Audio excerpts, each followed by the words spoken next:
Hello and welcome everybody to the Harbor Commission November 2025 regular meeting. I'm Adam Stanowek, and let's start off with a roll call, please. Commissioner Anderson? Here. Commissioner Cohen? Here. Commissioner McCrae? Here. Commissioner Nelson? Here. Commissioner Stedman? Here. Commissioner Stanowek? Here. Director Wiltshire, do we have any changes to the agenda this evening? No, Chair Stanowek, good to go. Great. Mr. Lopez, do we have any general public comment this evening? We do have one speaker slip submitted, Jonathan Dill. Great. Mr. Dill, you coming up. And you have 3 minutes. Perfect. Go ahead. Good evening, Harbor Commission, Chair Stanowek, and Waterfront staff. My name is Jonathan Dill. I am an SB resident. I work here in the harbor as a captain. I hold a U.S. Coast Guard master's license now for 6 years. The reason for my public comment this evening is to bring attention to a subject I've been working on for a while. I've come up against some pushback and reservations from the Waterfront Department that I hope to navigate through respectfully. I'm requesting to obtain a slip permit for my vessel in order to put that vessel in its slip. I currently own a slip, or own the rights to a slip in Marina 2, and I own the mentioned vessel. The vessel is unique because it contains a hot tub, and the function of this boat is to be enjoyed in conjunction with that hot tub. Although this hot tub boat is the first of its kind to operate in Santa Barbara, there are many hot tub boats operating around the country in many different waterways, including, for an example, Lake Michigan, Chicago, Alameda Bay, Lake Tahoe, Lake Union, and all those places have 0 reported incidences with this specific model. The manufacturer, Spa Cruzy, has spent years developing the safe, functional, and seaworthy boat that complies with U.S. Coast Guard small craft regulations, and it was designed with guidelines provided by the National Marine Manufacturers Association. My hot tub boat is registered, it's insured, and it contains all of the required safety equipment on board to operate in near coastal waterways. It's powered by an auxiliary electric motor and steered by a rudder tiller system. The dimensions are 16 feet by 8 feet wide. It fits perfectly within the slip of the one that I own the rights to in Marina 2.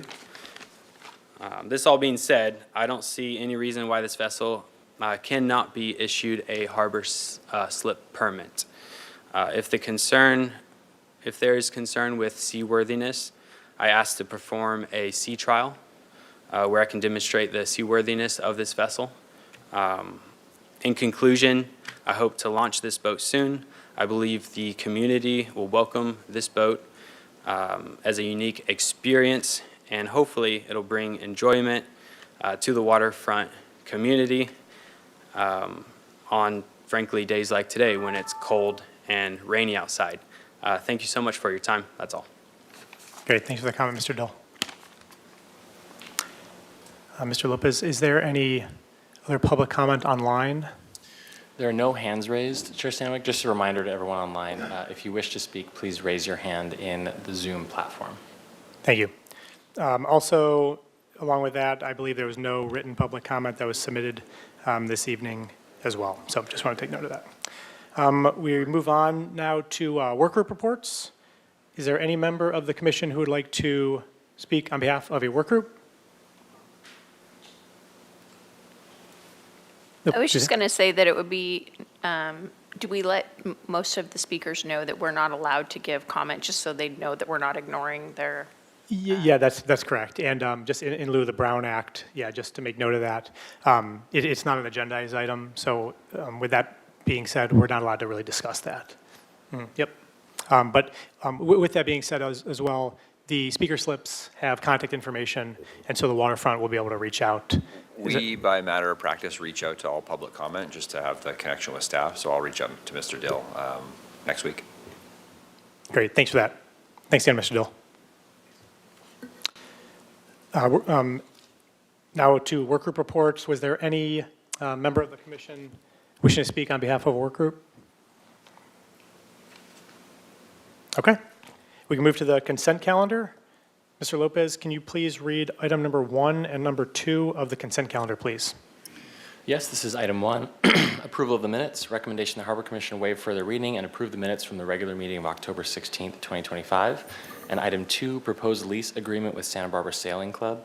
Recommendation that Harbor Commission review and recommend to City Council approval of a 3-year lease agreement with Santa Barbara Sailing Club for 8,677 square feet of dry boat storage area in the Santa Barbara Harbor. Great, thank you. Do we have a motion to move forward with the consent calendar? Second. We have a motion and a second. Mr. Lopez, could we please have a vote on approval of items number 1 and 2 of the consent calendar? Yes, and this motion is by Commissioner Nelson, seconded by Vice Chair Stedman. Commissioner Anderson. Oh, yes. Is that appropriate? Yes. Why is 2 grouped in with 1? Are we breaking out all leases, no matter, even if they're on the consent calendar? Is that why it's? Yeah, that's a good question. We brought this lease in detail to you guys a few months back, and so we've gotten into the practice of when it's pretty administrative, just putting it on the consent calendar. So what that means is a staff report rides along with it. It just doesn't include a full PowerPoint presentation, because we'd already given that to the Harbor Commission, and so in this case, it just kind of fits on the consent calendar. Sometimes we might have more or less on the consent calendar, but it gives you all the opportunity just to approve the consent calendar in its entirety, or pull an item off and vote on it separately. Gotcha. Thank you. I do remember that presentation. So for the minutes in 1 and 2, I'll say yes. Commissioner Cohen? Yes. Commissioner McCrae? Yes. Commissioner Nelson? Yes. Commissioner Stedman? Yes. Chair Stanwyck? Yes. And that motion passes unanimously. Great, thank you. Moving on to new business. Item number 3, the waterfront strategic planning discussion and review of potential revenue generating opportunities within the waterfront. Mr. Lopez, can you please read the recommendation for that? Yes, this is item 3, recommendation that Harbor Commission review potential revenue generating opportunities and identify top priorities for possible implementation. Great, thank you. With that, turn it over to waterfront. Chair Stanwyck, Harbor Commissioners, members of the public, Mike Wiltshire, Waterfront Director. Kind of excited to bring this one to you all tonight. So, next slide. So, as a part of the ongoing strategic planning discussion, financial sustainability and revenue generation were really identified as top priorities by the Harbor Commission and the subcommittee work group, or sorry, the strategic planning work group. So for this meeting, we're going to be reviewing some of these revenue generating ideas and options for the waterfront specifically.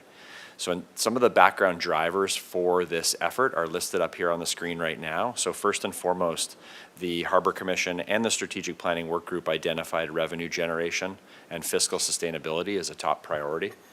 So additionally, so Waterfront is really looking at a large and increasing future expenses that will really need to be offset or managed some way with revenue or additional revenues. So some of those headwinds that we're looking at are Stearns Wharf deductible has increased from $250,000 to $3 million. So that means that the waterfront needs $3 million on hand were anything to happen to Stearns Wharf if we were going to rebuild or repair. As of today, future dredge funding is still uncertain. So we're not sure exactly where that's going to lead, but this will inevitably require upwards of $4 million a year, be it from the waterfront or be it from some other source, but it is still a large liability that's hanging out there. We're also planning a large replacement project of Marinas 2, 3, and 4. This will be upwards of a $15, $20 million project, kind of like we did for Marina 1, hoping to we're in the early stages of planning for that right now, but hoping to do that project in the next 3 to 5 years. So it's prudent to plan and save as much as we can, knowing that we'll need to either borrow or go after funding for the rest of that. And we have some pretty large capital improvement expenses that are going to be associated with the waterfront really protecting ourselves against increasing storms and sea level rise. The city's embarked on a waterfront adaptation plan right now. The hope is that that's going to identify and generate a number of project options that we can do in the waterfront, but inevitably those are going to have to be funded and completed somehow. And so waterfront will have some responsibility to share in that cost in some way. Additionally, City Council and the entire city is working on a similar revenue analysis to address general fund shortfalls. So this is good timing for us to be involved as well. The other good timing is that we're approaching our fiscal year 2027 budget cycle. So we typically start that process in February, March, April, and that carries through till June. So the hope is that we can look into some of these revenue opportunities and potentially involve them in our upcoming budget cycle. Next slide. So really what we're expecting or asking or hoping of the Harbor Commission tonight, here's some bullet points on a little bit of guidance on what we're hoping to get back. So really just this is kind of an initial review of the proposed list of revenue options. We're looking for you all to discuss, comment, and provide feedback to staff. We don't necessarily need a specific vote or action tonight. We're really just looking for feedback. So if you're able to identify your top revenue options for implementation, identify revenue options that you really don't like, staff will work to kind of implement these and capture your feedback. So our plans to capture notes and sentiments and really help us prioritize to bring these back to you in a kind of cleaner, more condensed and more certain format. So if certain measures do gain concurrence, you're more than welcome to make a motion if there is some agreeance on something, but no pressure. We're kind of really just looking for all of your feedback, and we're going to capture comments from each of you. Next slide. All right, so diving right into it. So this list was generated through brainstorming sessions with city staff, with the waterfront, with the strategic planning work group, and this occurred over the last few months. We've broken the revenue options down into 3 tiers. So tier 1, which are generally easy to implement, can be implemented quickly. Tier 2, a little more difficult to implement, would take more time, may have some upfront investment. And tier 3, which are the most difficult to implement. And we're not necessarily recommending them at this time, but they can be investigated for future development and growth. So in this chart and these revenue analysis, we've also included some very rough estimates of expected revenue, with a low target and an expected high target. So these are really rough placeholders. These have not been fully vetted or calculated out. It's really just an intent to show some scale so that we can have something to compare, really for discussion purposes. So with that, I'll kind of hop into some of these revenue options. First on the list, one of the larger ones, so increased slip fees to market rate. So as we all know, there's sufficient demand for slips in the harbor, limited supply, and so raising our market rate, it could raise anywhere from $1 million to $3 million a year. This could be done over a long time horizon, and the side effects are that it could potentially correct a lot of operational and economic issues that have been created over decades. I know this is a big one. I'll go through all of these revenue options, and I'd like to talk about these and a couple of the other larger ones at the end of the presentation in more detail, and we can kind of ask specific questions because I know these ones will definitely stand out. Next on the list is increasing hourly parking rate. So this could generate $1 million to $2 million a year in additional revenue. There's likely room to increase from a demand and economic point of view, but we need to be really cautious about continuing to provide affordable and accessible access to the coast, which is kind of part of our obligation to the state lands and coastal commission. So that's really the countervailing force against raising our parking fees. Next on the list. So this one got a lot of attention at Finance Committee with council and the general public, RV campsites and waterfront parking lots. So this could potentially generate $200,000 to $500,000 per year. Obviously, there's issues with safety and administration. Many harbors do this. So Santa Cruz, I was up at Pillar Point as well. They have a nice RV park. A lot of harbors have done this successfully. And the interesting thing, it did gain broad support at Finance Committee a couple weeks ago when this went. So the city brought a list of over 200 revenue opportunities citywide, and for whatever reason, this one stood out to the Finance Committee as one of their top 5. Next one is expanding event rentals within the waterfront, so utilizing our spaces in a more organized and offered manner. So recently there was an event out on Stearns Wharf, outstanding in the field. These sort of events, we could kind of structure that more, which would obviously generate revenues for the waterfront. Holding event spaces like that do come with some administrative costs, security, cleanup, custodial, so there would be some administrative burden with that as well. Next on the list is reestablishing our business relationship with cruise ships. So we went through a long process with cruise ships over the last few years. Council set a cap of 20. Effectively, what that process did is it gave the cruise ship industry some serious concern in doing business with us. So they have concern that we are not committed to cruise ships, that at any given year we could cancel the program. And so they have been booking a lot fewer cruise ships. This year we had 10. I believe next year we have 10 booked. And so if there was appetite for that, we could try and reforge that business relationship and get ourselves closer to that 20 cap. Would be, upwards of $250,000 to $500,000 in direct revenues for the waterfront. Next slide.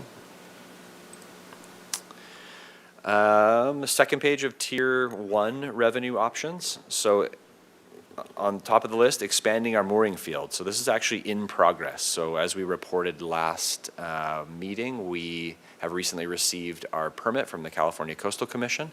And Harbor Operations Manager Aldridge is pursuing contracts right now to try and install city-owned moorings off of Stearns Wharf. This will inevitably be a source of generating additional revenue for the waterfront. Next on the list, increase our parking violation fee. Nobody likes fees and nobody likes getting parking tickets, but our current violation fee is $30. That's probably well below the industry standard. We could possibly raise that to $50 or $60. Additionally, we're implementing license plate recognition technology, which will improve our ability to monitor and enforce parking within the waterfront lots. So that could be an option. Not necessarily popular with anybody, but converting our 90-minute parking to paid parking. So we have a number of 90-minute parking spots throughout the waterfront, most notably right in the harbor business area.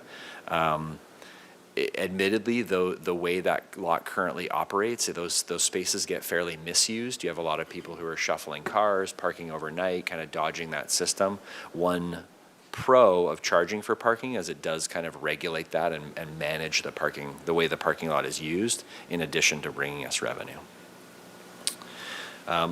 Also on that line, we could implement demand-based parking. A lot of coastal communities have weekend rates and weekday rates for their parking. Weekends and holidays, and so we could look into charging different rates at different times when demand is higher.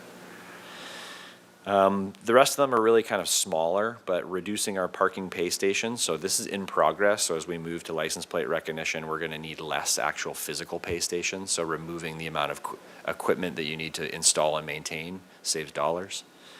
Eliminating fee waiver for room rentals. Again, this is a really small one, but it made it onto the list. So we currently give nonprofits and ocean-dependent users discounted rates at our waterfront classroom and other spaces.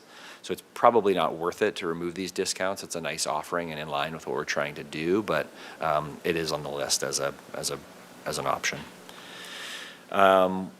We could pay off our existing loans early. So we have a little over $11 million in debt that we have been servicing from the Marina One replacement project. Those loans are sitting at about 4.5% interest across themselves in totality. So there is an interest burden there.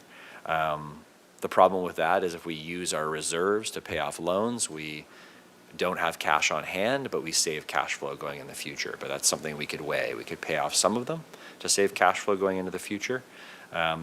The problem I see with that is if we pay off all the loans today at 4.5%, and then we need to borrow money to complete Marinas 2, 3, and 4 2 years from now or 3 years from now at a higher interest rate, then we've kind of we've hurt ourselves. And so it is an option to save cash flow, but maybe not necessarily the best option. And then reviewing some of our larger service contracts, our custodial contracts, our landscaping contracts. There's always room to kind of review and determine if there's savings available within these contracts. Next slide. Tier 2 revenue options. So again, these are a little harder to implement, potentially less upside, maybe more capital investment, shorter list, but we could do a tenant market analysis, so an analysis of all of our leases. So the assumption is that this may well not result in any additional revenue.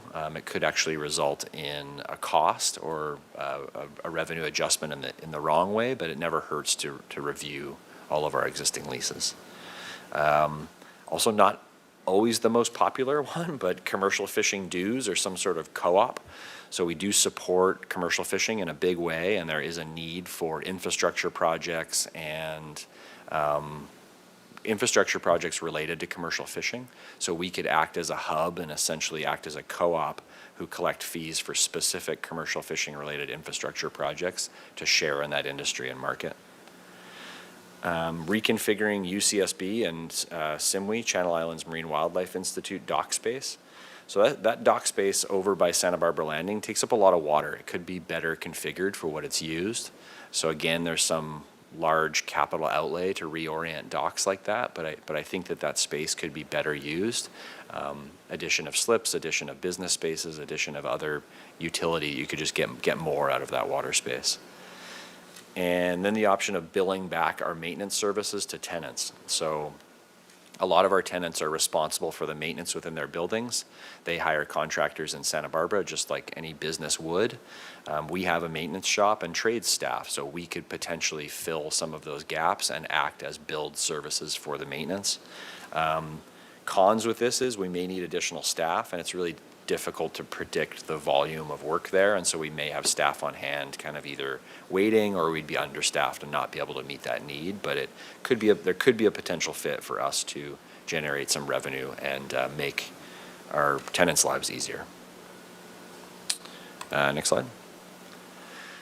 So tier 3, so these are the ones that we're not necessarily recommending at this time. They're kind of bigger, loftier ideas. They require much more planning and capital investment, but they should be kind of in our long-range planning and thought.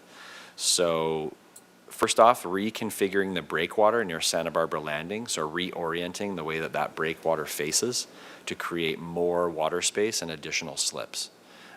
If you can envision a map of the harbor where that breakwater points into the harbor, you could almost just point it outwards at a 90-degree angle and create a lot more inner water space. Again, that comes with an enormous permitting burden, a cost of doing that, but we could generate more water space, which we know is in high demand. Redeveloping West Beach, or West Beach master plan. So this would allow for more revenue generating options and utilizing that beach space for different things. This is being looked at as part of the 30-year waterfront adaptation plan. So some ideas will come out of that 30-year adaptation plan with respect to West Beach and redevelopment. And redeveloping tenant spaces, so large-scale redevelopment of our tenant spaces. So for improved business offerings, better use of space. Again, this is large capital cost, kind of long-range development plans, but a number of our buildings and tenants have been there a long time, and so it's becoming on that time where you could look into redevelopment or possibly reutilizing some of those spaces and retooling them for their next 30 to 50 years of life. Next slide. So I know that was a lot. That was kind of our list of tier 1, tier 2, and tier 3 revenue opportunities. I wanted to talk about at least 3 of them. I want to talk about raising monthly slip fees. I wanted to talk about raising parking rates, and then I wanted to talk about the RV campsites in a little more detail, and then I'll hand it back over to the commission to ask questions and discuss. So with respect to slip fees, so I did want to drill into a couple of larger and more kind of significant pieces of what raising monthly slip fees would be. I know on its surface it's just increasing of fees, but looking at this list of items on the screen, so knowing that our slip fees are below market, so we have serious demand and a very, very little supply. The current method and market would allow the current way that we do things allows significant amounts of revenue and cash to go back to the private sector and not to the waterfront. And so if you're looking at it from an economic point of view, what people pay into a slip includes the private to private market transfer, our transfer fee, and the monthly slip fees. So that is their appetite to what they would spend. It's imbalanced right now. It's very, very heavily loaded on the front end, the private price. If raising our market fees would shift that balance and bring back more to the waterfront and bring down those private market prices. So it wouldn't necessarily change the present value or the cost of what somebody's willingness to spend is. It would just redistribute where those funds go. So it would overall just improve the economics and shift funds from the private sector back to the waterfront. It would inevitably lower the ever-increasing private-to-private market rates. And so anecdotally, we don't, as the waterfront, have all that much insight into those rates, but we do pay attention to them and track them as best we can. And anecdotally, since COVID in the last 4 years, the private-to-private slip prices have roughly doubled. And so that's significant. That both shows the appetite and willingness for somebody to pay and the lack of those funds coming back to the waterfront. It would reduce the number of derelict vessels in the harbor. So there's a lot of users holding onto vessels because they see it as an appreciating asset, not because they see it as a place to recreationally boat. So even just messaging this, if those scales are turned and it is no longer an appreciating asset, there will likely be a number of folks who would divest themselves of their slip and their vessels. And those would likely be users who aren't frequently using those vessels who are hanging onto that slip as an asset, not as a recreational slip.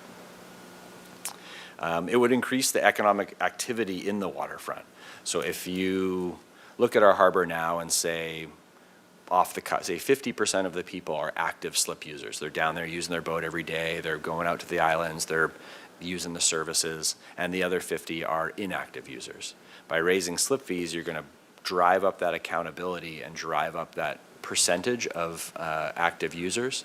So in my opinion, one of the best ways to stimulate our economy is to get more people down at the harbor using their boats and using the services that are associated with being in the harbor, restaurants, boat services. And so if we can raise that number of active boat users, we will raise the economy and economic stimulus within the harbor. We can move away from slip transfer fees over time. This has kind of been a long-standing, in my tenure here, derelict vessels and the kind of black-gray market issue have been one of the #1 complaints that get brought to me. And so we should really be thinking about policy and actions that sort of drive away from that. And then most importantly, it aligns with the State Lands Commission guidance on how we manage our harbor. They are certainly not fans of private profiting off public slips, and they would like us to take action in any way that we can to minimize that. So it's kind of a big dump. This is all stuff that we don't need to make any decisions on today. I think something of this nature would require kind of months and a long-term, like we've handled a number of other issues with a work group and lots of public outreach and kind of talking all this through. But I did want to get it on your radar as we're coming in and talking about these topics. Next slide. Hourly parking rates. So this one's a little bit of a shorter update, but first and foremost, we need to be really careful as we do have an obligation to provide reasonable and affordable parking for coastal access. Some of the benefits are raising the hourly rate as it largely hits visitors and transient users. Most local and regular users of the harbor use the annual parking permit and take advantage of that as a very affordable way. So to put it in perspective, a 50 cent per hour increase in parking fees generates about roughly $500,000. So if we increase our hourly parking rate by $1, that brings in about $1 million a year, assuming that it doesn't reduce the demand based on the price, but I don't imagine it would. Again, people who are paying the hourly rate are typically visitors or kind of short-time users. Next slide. All right, my slowly becoming my favorite one, but it's just gaining a lot of attention. So RV campsites and waterfront parking lot. On its surface, this one kind of terrified me, but as you think about it and kind of talk it through, I've been to a number of harbors and looked at these sort of things, and so some of the pros are it really aligns with Coastal Commission's interests in coastal access. They love coastal campsites. It could potentially generate from 250 to 500,000 a year, depending on how many spaces we put in. I do have legitimate concerns with safety and administering it and what that all looks like. The nice thing is we could set something like this up as a pilot project with just simply restriping a lot. We don't necessarily need to provide hookups and services. We can make it very, very simple and try it for a year or two. If that really, really works out, then we can invest some money in making it a more desirable. But we could kind of step into it as a pilot project. Talking internally with waterfront staff, we've identified a portion of Chase Palm Park Lot, which is the one over between Stearns Wharf and Laguna Channel. So if you look at those spaces that are kind of butted up against Laguna Channel right by the Chase Palm Park Beach House there's kind of that area. We looked at that because our other lots, Ledbetter, East Beach, you've got impacts from hotels and residences, and they're kind of more recreation based. That one is a little less, it's kind of slightly more industrial over there anyway. And so if we were to do something like this, that would be the recommended area where staff would recommend trying it out. Again, don't need to make any decisions right now, but just want to kind of get your guys' thoughts and feel on all of this as we go through, so that when we review this as part of our budget or even at our priority setting workshop in January, that we can kind of hone this list and really get some priorities down come January. Next slide. All right, this is my last slide.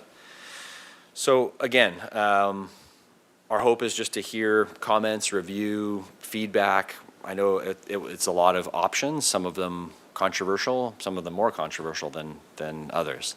But we would really like to hear from each of you on which ones you like, which ones you dislike, if you're happy with the direction that this is going, and we'll try our best to capture comments and feedback.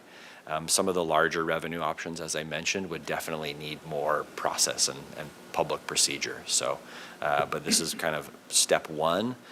One of the big hopes is that when we meet again in January and when we do have our annual workshop priority, that I can grab kind of 5 or 6 of these and have you all rank them when we go through that. And so whittling this list down to kind of your top 3 to 5 would be really, really nice. So with that, I'll turn it back over to the commission. Great, thank you, Director Wiltshire. Yeah, and I think it's a good idea to kind of look at this now, and then we could kind of rank this going forward. Let's start off, we want to get into a really good discussion on this, but let's start off with questions for the waterfront first. So we'll go with that order. Commissioner McRae? Yes, thank you. I have a couple of several questions and a comment. I wanted to ask first what our annual need is over current. How much money are we looking for per year? That's a good question. So our operating budget is about $20-ish million. Every given year, we either come in at a slight surplus or a slight deficit. This past operating year, we came in at a slight deficit, about $500,000 under our operating budget. Our operating revenues were $500,000 less than our expenditures. The thing that we are really trying to budget and plan for are these large headwinds, such as accruing some dollars for that Stearns Wharf deductible, accruing some dollars for the replacements of Marina 2, 3, and 4, buffering ourselves to accrue some capital dollars for sea level rise planning and what our coastline kind of from the yacht club down to Ledbetter is going to look like. There's inevitably going to have to be some sort of revetment work, bike path work, kind of cleaning up all that area.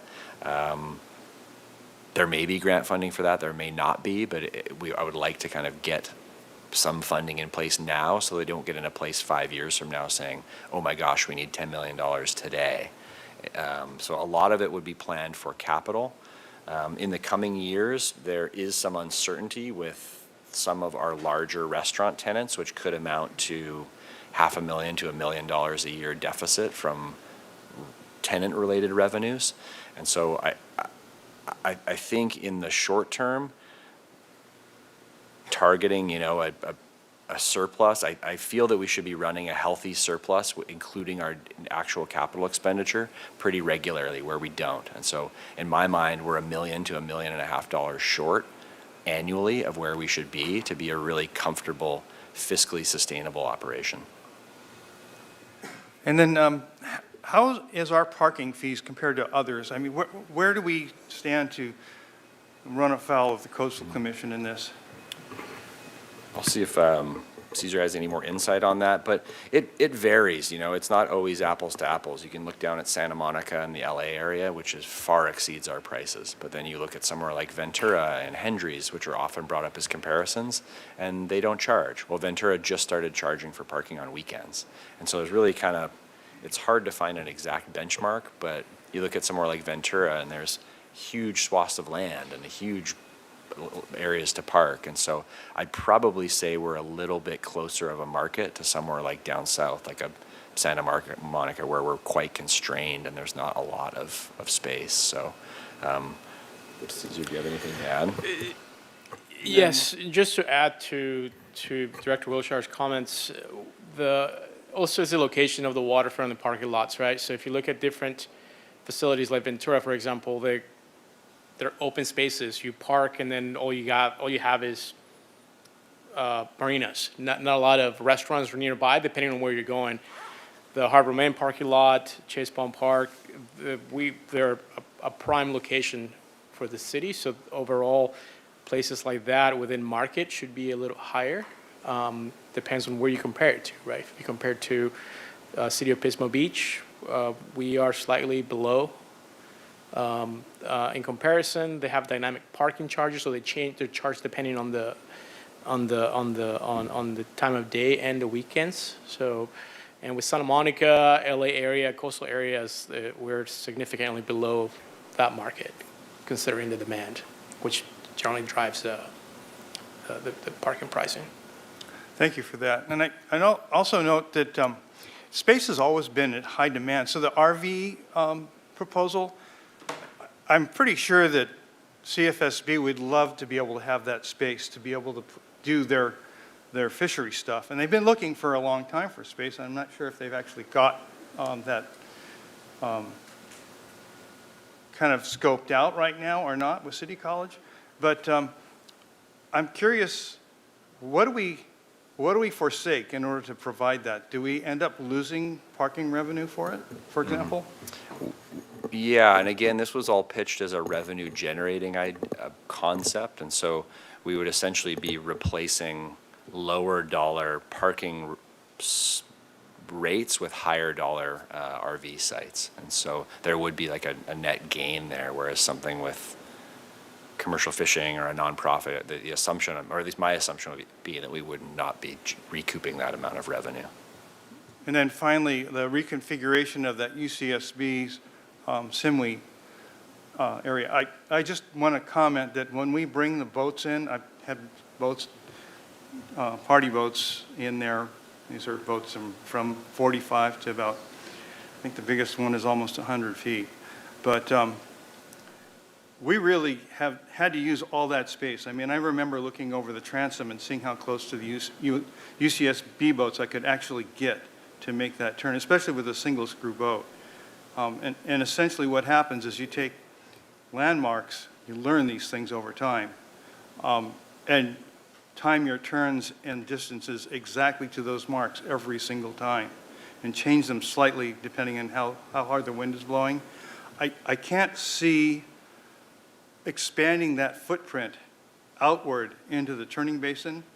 However, maybe there's a way to create better uses in the space that's already there.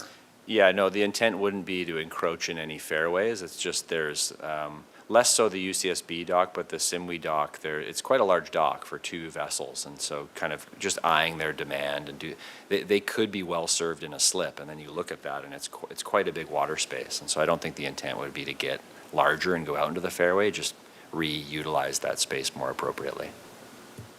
Thank you for that. And I just remember like the boat on the kind of this eastern edge of Santa Barbara Landing. It was always a matter of timing just to untie that boat when the wind is blowing off the launch ramp. You had to be ready on the gear shifters when the lines came off, and you had to have your crew ready to go to untie all those lines all at once. And if there was a slip up, you were all the way across into the sailboat. So it's pretty tight. Some thoughtful, a thoughtful eye into how that's reconfigured would be desired. Thank you. Thank you. Commissioner Stedman.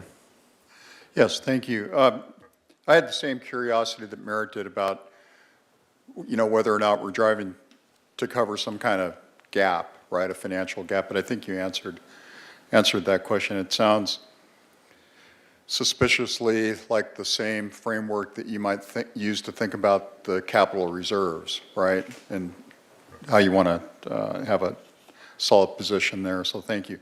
I also wanted to remind the entire commission the reason why we have these placards in front of us and have had them in front of us for several meetings, months, is because one of the core functions of the Harbor Commission is to recommend rates, fees, charges, et cetera, related to the harbor. So this is while a dense topic, it's a core function. So I just want to refocus everyone on that. And also ask, the economic concept behind raising slip fees is that obviously they're not high enough. That's the reason why we have like a wait list, right? So can you talk a little bit more about that? I think that's a pretty solid economic concept. Yeah, and I'm talking about this not as though it's something that is going to be done tomorrow, but if you look at the slips, it really comes down to what the market's willingness to pay is. And so not only could the rates be perceived as far too low, but the private prices are way too high. If somebody, it's not the monthly fees that people find are burdensome. It is that initial price. And so if there's a way to essentially shift that, it might be seen as more affordable or more accessible. Somebody would probably rather show up to our harbor and we say, yeah, we have one slip available, it's $700 a month, as opposed to we have no slips available, but you can go over there and pay somebody $200,000 and then come back to us and pay $500 a month. So agreed, there is a difference in that monthly rate, but a better long-term economic situation would be if we just priced our slips to where we had one or two available all the time.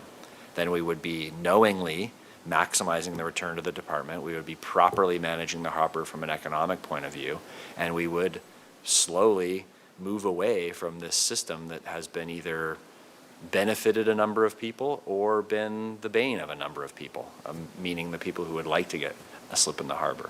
And then we would actually, for once, know what the true demand for slips is, because it's very convoluted right now, because people want to slip maybe to boat, but maybe more likely to speculatively invest in a piece of Santa Barbara's harbor. And so if we can move away from that economically, we would really truly have a harbor full of boaters.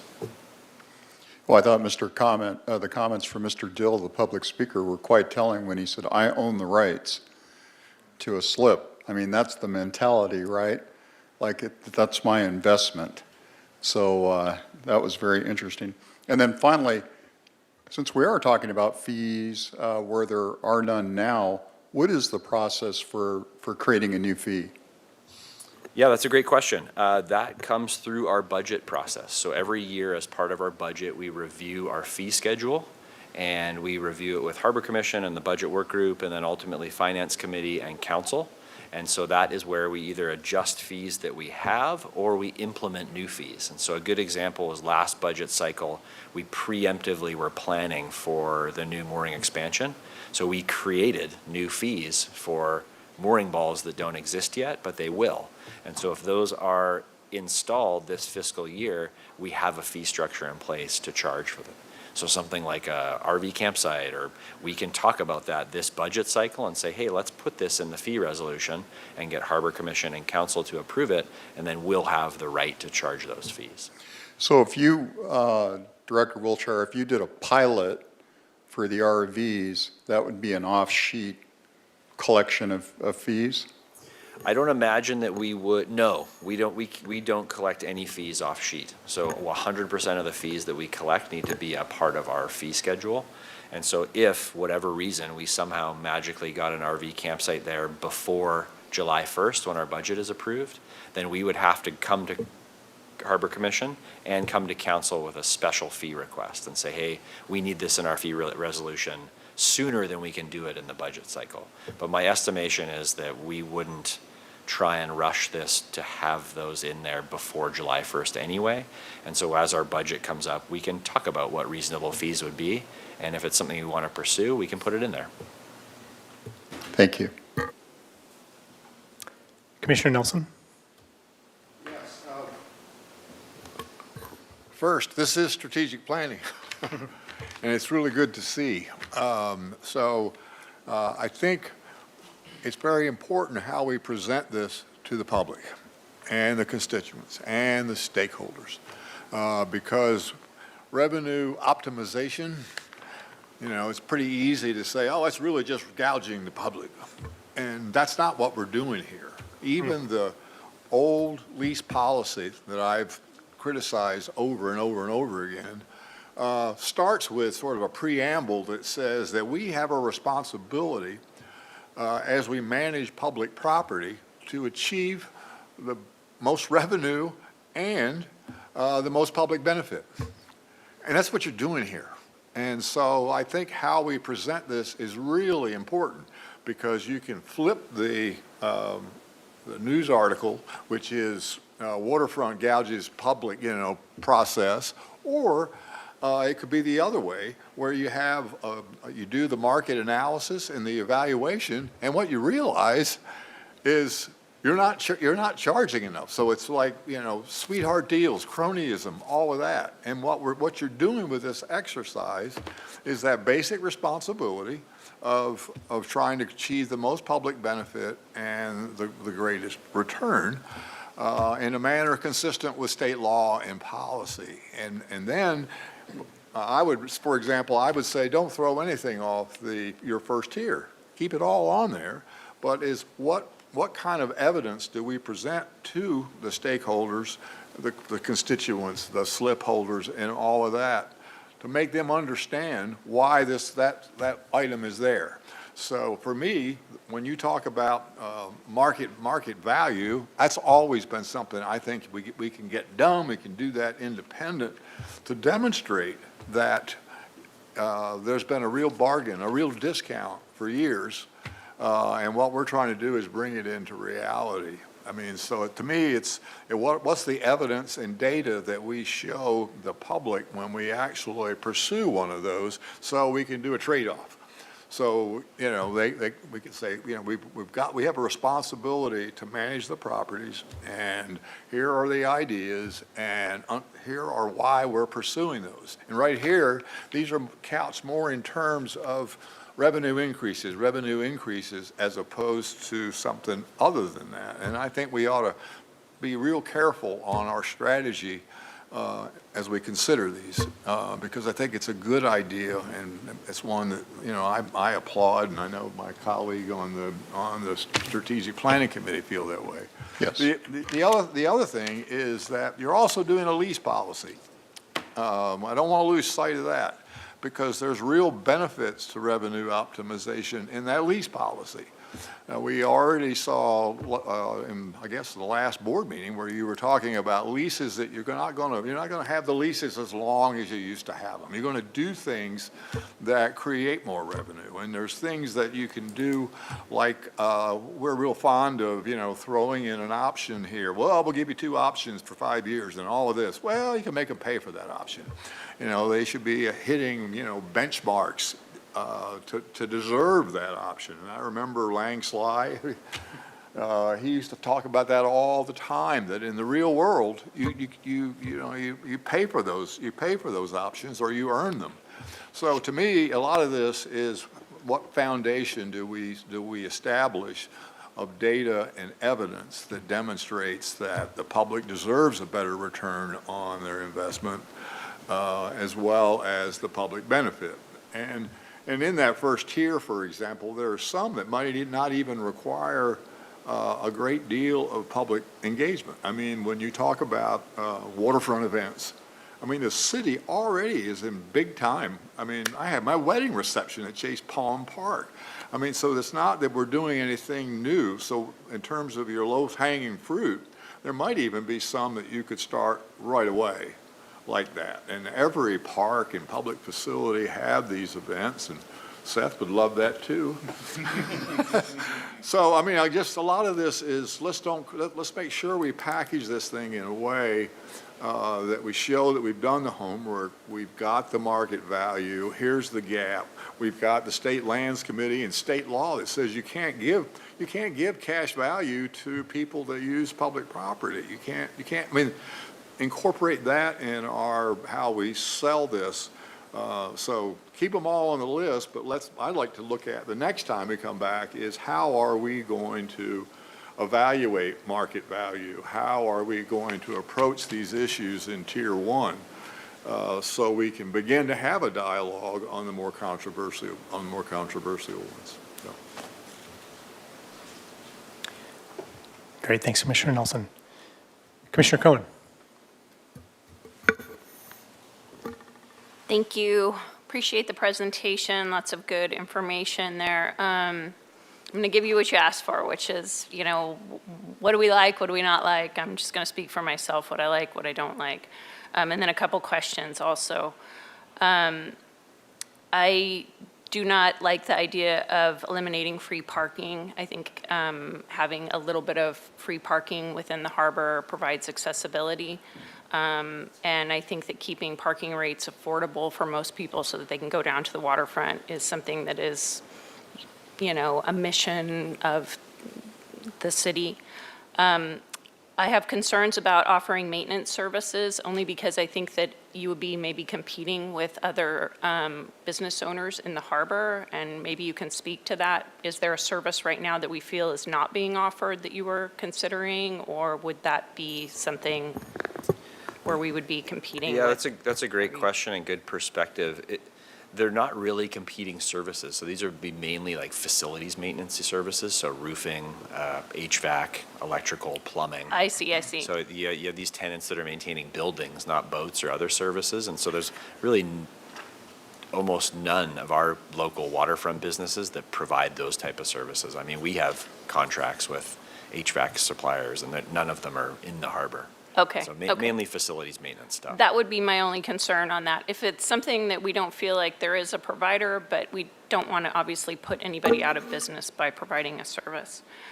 I like the idea of the RV parking. I was just wondering if you had thought about maybe making that a concession contract or some sort of contract. I know like Auto Camp is a local company, and they've done some really innovative things throughout, you know, the state, and I think beyond. There's a few other vendors that maybe would be good to work with, so you're not overburdening. I know the staff has a lot of, you know, responsibilities already, and I'm wondering if working with another party as a concession contract, you know, kind of eliminates some of the risk and also brings in a lot of experience that frankly doesn't exist right now in the harbor.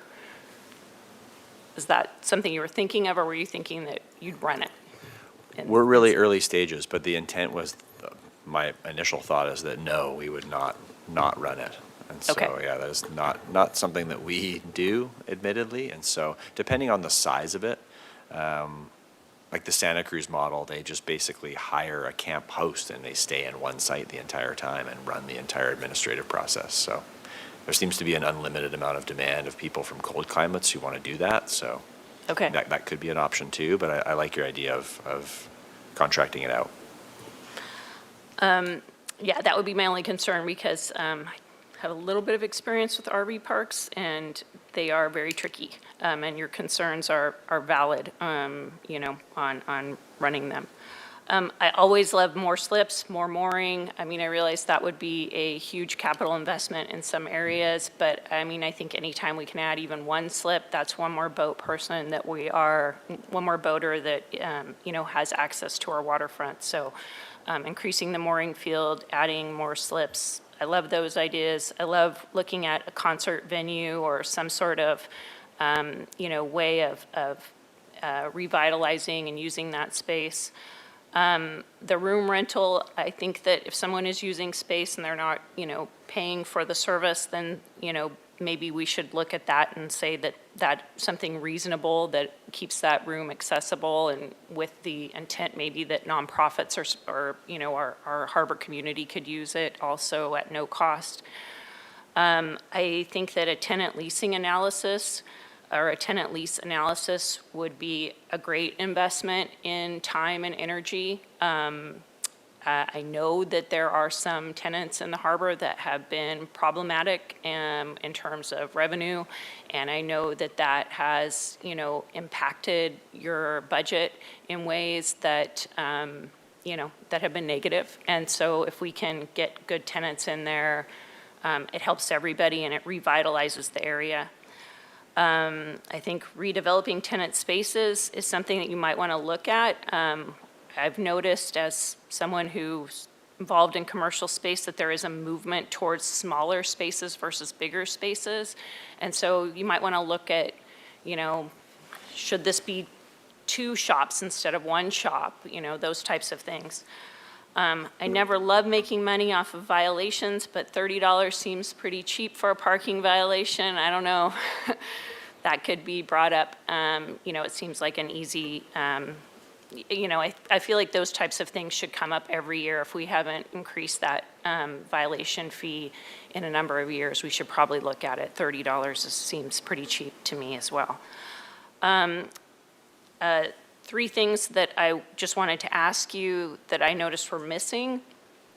Transfer fees were not talked about, increasing those. I feel like when that money goes through private party transfer, that really should be public funds. And so, nobody likes seeing a slip transfer and it's $1 million into a private person's hand when that is 5% of your budget for the year.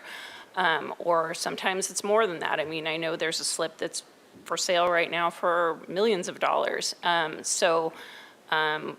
could be 20% of your budget. So I think that looking at those transfer fees would be, I'm surprised not to see it here. The other 2 things that I noticed were not on here is the annual parking permits, which I thought that City Council had said that we should increase that last time that our budget went to them. So I was kind of surprised to see that that wasn't on here. And then the last one was, I've been continually surprised when we are here and there is someone who is in the slip termination process, that they have not paid any fines sometimes or not had any sort of, so I know that derelict vessel process is a tremendous workload for your office to be managing. And I just feel like that the people that have derelict boats and that are making that workload should be paying for it in the form of some sort of, violation fee or some sort of, I understand that, that might be controversial, but it just feels like that's a tremendous workload for you guys. So I'm just wondering why those 3 items were not part of the discussion. Thank you. Yeah, I can respond to that. No, those are all good points. No real rhyme or reason. Annual parking permit, it didn't kind of make this list because this was sort of this like thought experiment, and that has typically something that we've raised generally with inflation every year, and we probably will recommend that again. The transfer fees, it's a really good one.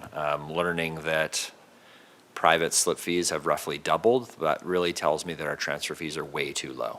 The intent of that transfer fee is to hedge against people profiting at all, or those fees or prices going up at all. So we probably are too low. It probably didn't make it onto this list because I was hoping to have a larger conversation about slip fees and balancing. And in reality, if you raise monthly slip fees, the hope in some far off perfect world is that transfer fees go away completely and the whole paradigm shifts. I know that is a long way out, and I wholeheartedly agree that in the short term, we should be looking at transfer fees if private rates are going up that drastically. And what was the other one? Violation fees. I agree. It is a huge amount of work. Quite often people are being terminated for things like non-payment and that sort of stuff. And so just piling more fees and violations on top of them. Quite often when we terminate a slip, someone will leave with thousands of dollars of outstanding debt that we never collect anyway. So it's really difficult to get those dollars back, but I don't disagree with you. It's administratively burdensome and there should be some accountability for that. Yeah, I think that would be somewhere to look for. I mean, it seems like most of the people that get into the derelict vessel process do come out of it eventually. But the fact is that you never recoup any of the time and energy. I mean, is there any fee that those people pay at all? Yeah, Commissioner Cohen, thank you. Harbor Operations Manager Nathan Aldridge. It's a fantastic question, and it's a source of frustration for marinas and harbors up and down the state. As it stands, vessel abandonment in state law is a harbors and navigations violation. It's an infraction. It's not a misdemeanor or a felony. Those are sort of the three tiers of penal code or harbors and navigation violations. An infraction, it's weighted statewide similar to a jaywalking ticket. So I don't know the bail schedule offhand right now. It's hundreds of dollars. It's fairly insignificant. The difference if a misdemeanor, if you issue someone a misdemeanor citation and they have 30 days generally to go to court, and if they do not appear in court by that date or plead, then a bench warrant goes out for that individual's arrest. And then you get some legal action, and then they're actually forced to appear in court. And an infraction does not require that. And so we have individuals who, the provenance of the boat may, number one, be unknown, or individuals who have left the area. We can issue them a citation for that, and then, as Director Wilshire would say, we have a balance, upwards of hundreds or even thousands of dollars for some of these boats or these individuals who have left or abandoned boats on our beaches or in the harbor. We can issue them a denial of permission to moor in the city and then try to recoup those funds in small claims court, but we may never see them again. And so that story, as frustrating as it is not unique to Santa Barbara. It's up in San Joaquin Delta, in San Diego, in Monterey. I talk to different harbor masters all the time about this. And so trying to find ways to crack down on that is at the top of everyone's list. And it is frustrating that there's not as much teeth in terms of financial recompensance for exactly what you're saying. Yeah, and my concern is more the people that are, the boats that we do know that own slips in the harbor, and then they, I can only speak to the people that are at the slip termination level that have come here. So, for instance, we had a gentleman who, his boat was, we were, having issues and was not able to make it around the mooring and all of this, and I know how much work all of you did, and then my understanding was there was no financial penalty in that, but I might be wrong, so tell me if I'm wrong. But I felt like there should have been, and I brought it up at that time, I think, maybe I didn't, but I think I did, and we were told we could not really issue a financial penalty. That wasn't what our directive was. You're correct. There is no financial penalty after going through that process. That's not. So if somebody is delinquent on fees, we do charge late fees. It accrues and accrues and accrues and accrues. If it gets to the point of termination and the termination is overturned by Harbor Commission, then we unwind all those fees as if they didn't have an issue at all, because their case is, hey, I was not in violation of all this because Harbor Commission said I was not involved. So we'll unwind all those fees and they'll go back to just their regular monthly rate. Wow, And so okay. that's typically how that works. I would like to look at that process. I mean, I would encourage you to look at that process because I think they should pay their fees at that point. But at any rate. And just as a follow-up, when we did have another slip come up for termination several months ago, and the slip was terminated, the individual did pay the balance of whatever, how many thousands of dollars that were owed to the waterfront. So in that case, when the commission upheld that termination, all fees and balance were paid for that individual. Okay, thank you. Commissioner McCray. Thank you, Mr. Chair. First of all, I really want to second what Commissioner Cohen had to say. I don't think I heard a single thing on her extensive list that I didn't just want to put my, thumbs up to. She had a lot of very, very good comments in that. But the real reason I raised my hand to speak was I wanted to present a couple of scenarios with respect to the raising slip rates. So imagine you have somebody who's had a slip since 1990, and they have paid a reduced rate far below market value for the value of their slip for a very long time. They have had they've really benefited from that. And perhaps they're looking at, some accrued investment value too when they finally, potentially would quote, sell their slip. So raising the slip rates generally over time would erode that away. So he would end up, or he or she would end up losing that sense that they had, gained something as an investment over time. But that investment, that should never have happened in the first place. It should never have happened. There should not be that residual value to the slip. So that's pretty straightforward. You start raising the slip rates. They're finally paying market value. They lose this erroneous investment value they should never have had. That's one scenario. Pretty easy. People are finally paying what they should be paying for their slips. On the other hand, you get another person who's just, quotes, bought a slip. He's financed the boat. He's financed the purchases of the slip. He's paying $500 a month for the slip. He's paying $1,100 in debt service for the money he financed to buy the slip. You raise his rates, he's burned. Have you thought about how to deal with that? Yeah, I mean, it's a rough scenario, but the tough thing is, so in your initial case, so somebody, on average, somebody who's held a slip for 15 to 20 years or longer will generate more revenue off that slip than the waterfront department. So if they turn around and sell that for hundreds of thousands, we will have received less revenue over the last 20 years off the slip than them. So you're right, there is some balance point there where I think the solution to all of this is time, is ample time so that people can make their own economic decisions to divest themselves of something or not, and so it takes a lot of thought and kind of strategically figuring out how to implement that. But for today's exercise, it was just to sort of bring to attention the economics that are at play and some things that we can do. And so I think those would be the questions that we could ask at multiple work group meetings, future Harbor Commission meetings, and come up with some solutions for that scenario.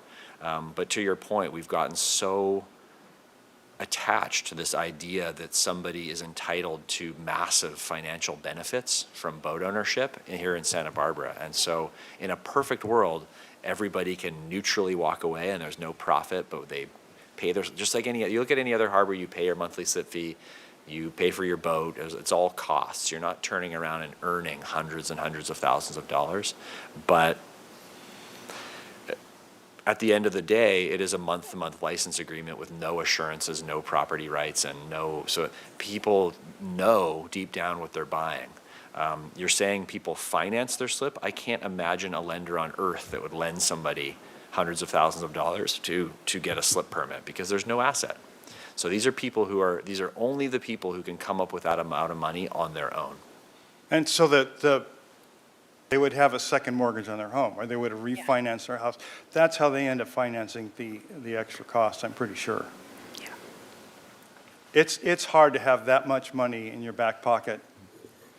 No, I agree. And it's not something that we need to take action on, but it is something that has been going one direction for multiple decades. And so at some point we can either do something about it or we can just kind of continue on and let it keep on. I mean, the fact that these slip prices have doubled in 4 years, it's not correcting itself.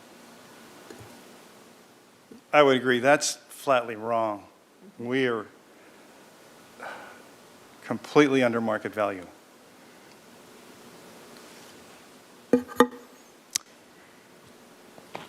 Commissioner Anderson? Yeah, let's see here.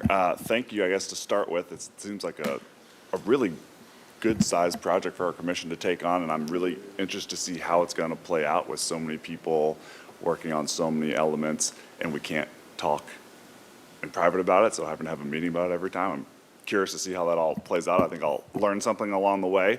But similar to Suzanne, I'll kind of just start at the top and just list off some of my thoughts. Merritt addressed a few of my questions on the first one. I mean, it feels like that's the second highest potential gain in terms of the revenue out there, with the lowest amount of, or one of the lower amounts of effort being in tier one. And so I think exploring that is I think we've all said, definitely something that we're interested in seeing more of.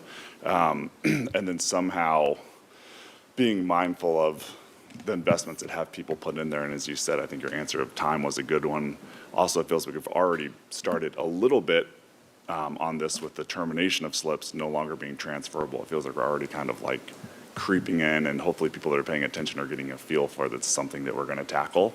So hopefully the timeline is already kind of starting to percolate on that one. The 90-minute parking, paid parking, I think my only thought on that is just making sure it's still somehow quick. I don't know if your vision, if you thought far enough about like when they enter the harbor, is it a license plate scan right away, or is it going to be just making sure it flows smoothly and doesn't put more people in jeopardy because there's a backup on the entry to the harbor. On the loans, you said like a 4% average. So does the city, I know they have a finance committee, are they actively, I imagine they're actively refinancing it, and that's like a pretty standard average, or are there some that are way above the average and we could pay those ones off and leave the average ones there? Yeah, we've retooled them over time to kind of better the financial picture. So about maybe 5 years ago, we shortened the term of the loans to kind of better our rate. Right now, rates are higher than the rates are from that loan, so refinancing them wouldn't make sense right now. Right. Looked into utilizing the general fund, if we could take a loan from the general fund instead of the Department of Boating and Waterways. We're receiving about 4% on our investments, 4 to 5% on our reserves that are holding. So it's almost kind of a wash. And so, the general fund probably wouldn't loan us money for less than the 4 or 4.5% that we're already seeing. And so I think it's right around that rate where it almost doesn't make a whole lot of sense to really struggle to pay them off. I think that regarding the parking, it feels like to me, at least on the public holidays, there is some room for easy gains there. Whether on the public holidays we have an actual person, a parking attendant, if it's easier to do that, then and they can communicate with people when they pull in about it versus being like a surprise as they just pull in and get their bill on the way out. But it does feel like there's room to, and it seems fair as well on super high demand days to charge a little more for parking. The RV campground sites, I think I don't have anything new to say other than what's already been said, but I would be interested to see kind of the pilot program makes a lot of sense. It's not a lot of effort to start.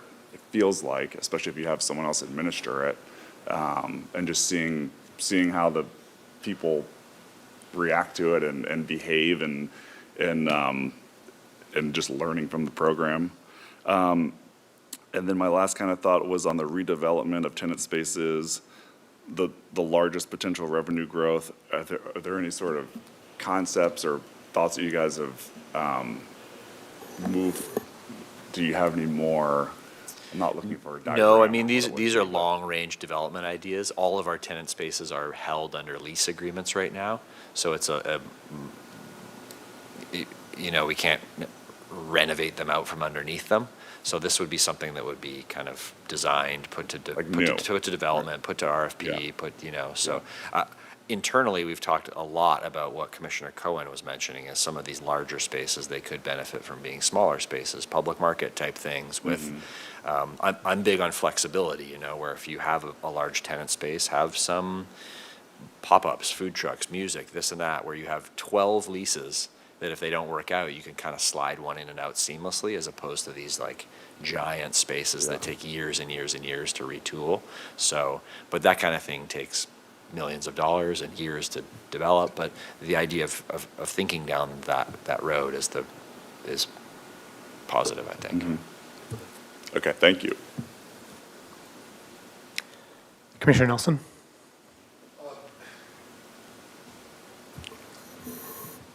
Again, but not to beat a dead horse to death, I mean, I really think that the first step, I mean, one, I don't want to cut anything off. My comment is not to take any of your tier ones out, but I really believe that establishing the market value that justifies what you're doing is really important, as opposed to the story being, oh, they're going to raise this fee, they're going to raise that fee, as opposed to an analysis that takes a look at the fair market value and say that that analysis suggests that here is the biggest deficit, and that's why we're going after it. The other thing is the city council. Since I've sit here before, I've seen situations where we spend and we deliberate a lot on an issue and make a recommendation, and then it can go to the city council, and one individual from one constituency can stand up and say, "Oh my gosh, this is going to be horrible." I think instead of getting buy-in from constituents, stakeholders, and the public, you also need to get buy-in from the city council when you go down this path. Because you don't want them to, cut the legs out from under you.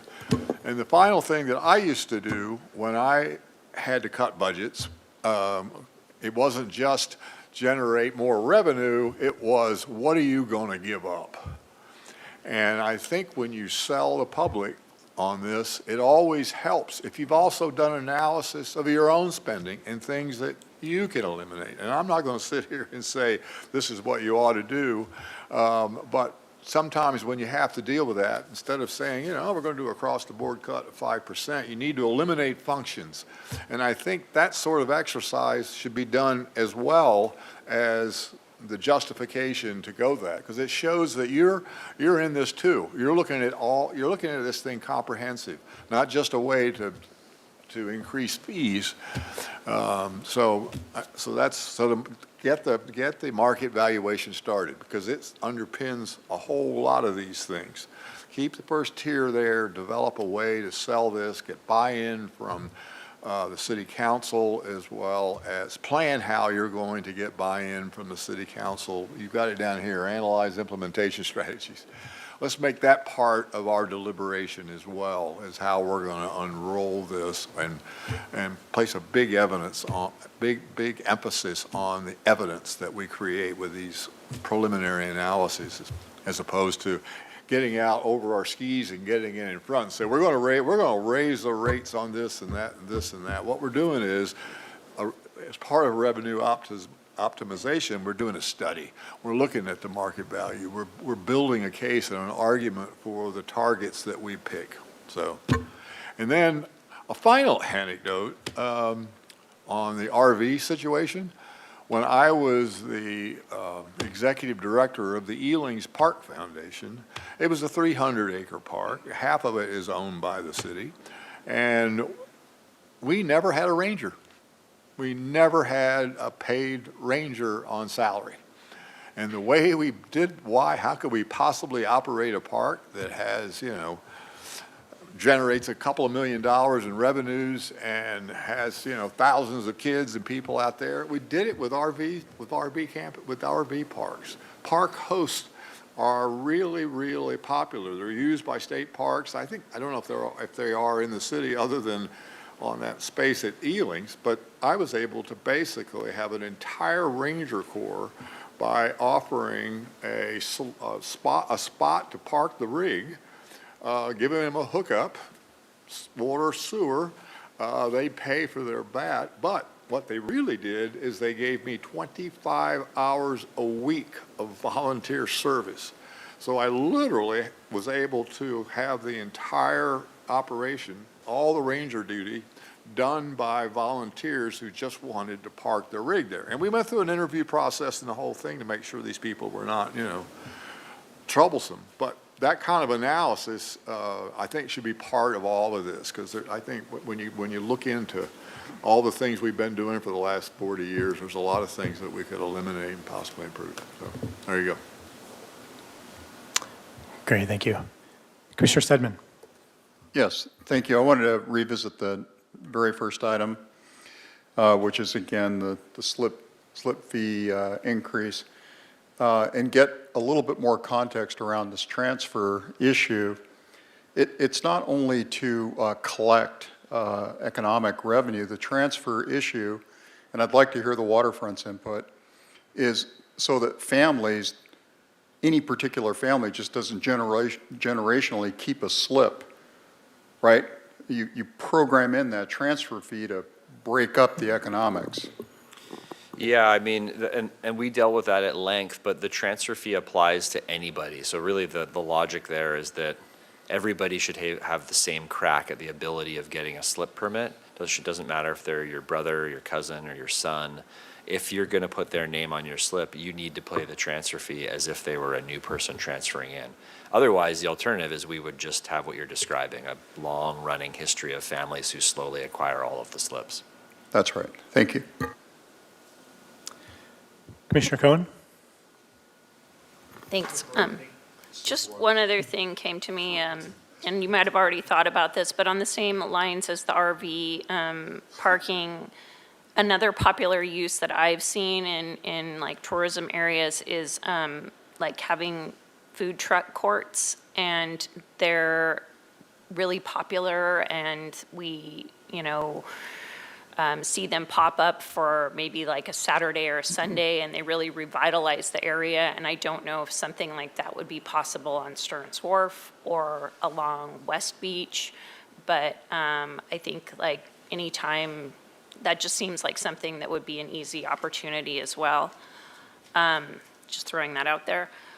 The other thing is that, I did ask about this, and I just do worry about the optics of the, we talked about what happens when a slip comes back to us and doing a lottery for slips, and that is a loss of revenue. And my understanding is just that, I know that's going to be going to City Council at some point, the new policy, and in case there were any criticism there, my understanding is that we don't have the ability to make that a revenue-generating situation. I just worry that if I was a public person and I saw a lottery system for slips that I know are worth, a significant amount of money going to someone who owns a very expensive boat, and then we're trying to figure out how to, most of these items are, 100, 200,000, and some of those slips are, apparently going for twice as much as they did a couple of years ago.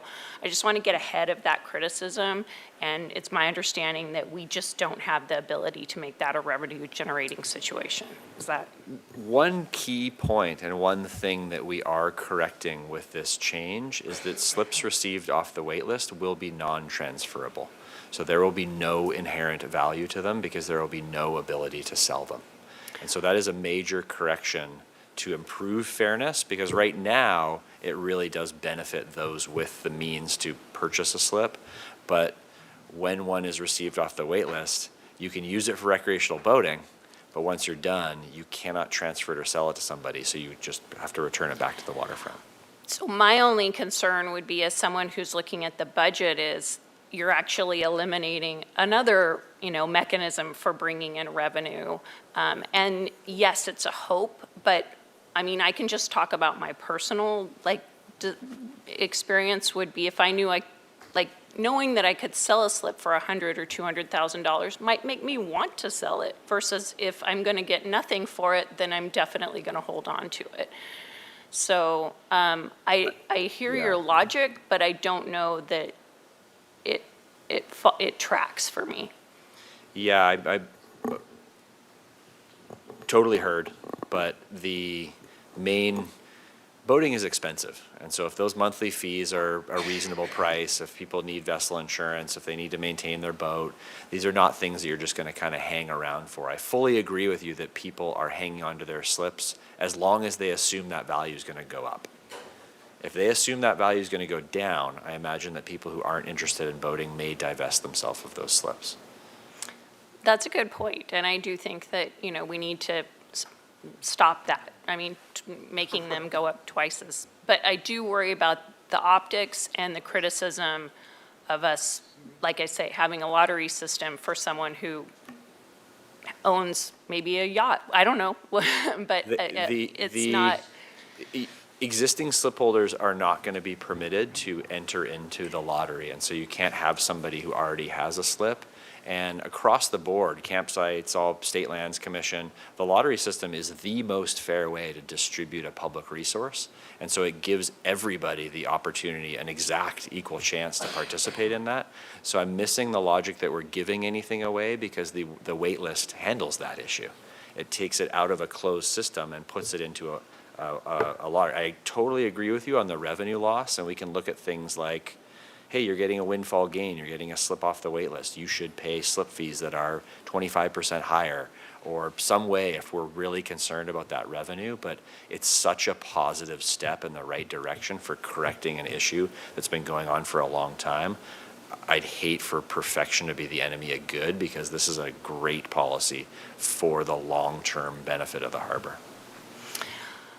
I hope so, but like I say, I just am making sure you understand my concerns, and, I hope that that's the case. What I've just seen, though, is that if there's a way for people to do things without everyone knowing, they tend to do that. And we've seen we've all heard of scenarios where things are happening behind our back, so. Thanks, Commissioner Cohen. Yeah, for me, I definitely would say I agree with pretty much everything that everybody's saying. I think these are great ideas for revenue generation. I think it's important, as Commissioner Nelson said, how we're framing this. We're not trying to burden people or businesses, but really, just trying to use our resources to the best way possible. And in looking at some of these things, I think the increased parking violation fee, it's seems like a no-brainer. I think raising that would be good. I really love the idea of the campground. I saw this on the agenda. I drove by on Tuesday afternoon, and the spot that we were talking about, there was nobody there. So I think, once again, using this resource for a great opportunity sounds pretty good. I think it's like pretty low risk, high reward. It doesn't seem like, we have to invest all this capital in it. You redraw some of the lines. You have a person maybe they're monitoring it. But for the most part, that's pretty much a high traffic area. There's people in that area. It's not like secluded. So I wouldn't say, big on security. I think that'll probably solve it. I think the concert venue is a great idea. Another one of those things where, just being at the harbor all the time, I see what goes on at, was it Pershing had, I think this summer, had a bunch of concerts. It seems to always be in construction or something. Once again, now there's big fence around it again. So another renovation, but I think that's a pretty good idea. Chase Palm Park, every summer I know there's huge concerts. It has a lot of people. It seems like there's definitely demand for the public. So I think just another really good idea that I would be in support of. Parking is something that I know we've discussed in the past. I spent some time doing some due diligence today on the ones that are probably the most similar to Santa Barbara. So Santa Monica, probably Malibu. I would say, those are probably the most similar. So I'd like to probably get some more information on that if possible. I think those would be probably good to focus on, because those are probably the most comparable to Santa Barbara. You park in Oxnard, there's no businesses in some of those beaches there. It makes sense for it to be free or no fee. But when you're parking in Malibu, you can walk to restaurants. Same thing when you're parking next to the skate park. You could walk to things, to the wharf, to the funk zone. It makes sense to have a premium there, which I think is good. Slip fees. I'm glad Commissioner McCray brought up the concept of somebody who just recently buys one, how they could possibly get burned. I think that's something we should probably consider. I think I like how you put in here, timing is important. Time to divest, I think, is a good thing where, we can do this over time. Looking at the fee raises in the past, I think looking at consumer price index, the inflation, for the national level is important when we look at this. Right now, currently, it's at 3.0%. we raise at 10%, that doesn't look too good. 5% is still a lot higher than CPI. When we did raise at 10%, I think it was justifiable, but I think, doing this over time is, in my opinion, probably the best way to go. One thing to also consider is all of the slip holders do pay property tax on the slip. They pay property tax on the boat.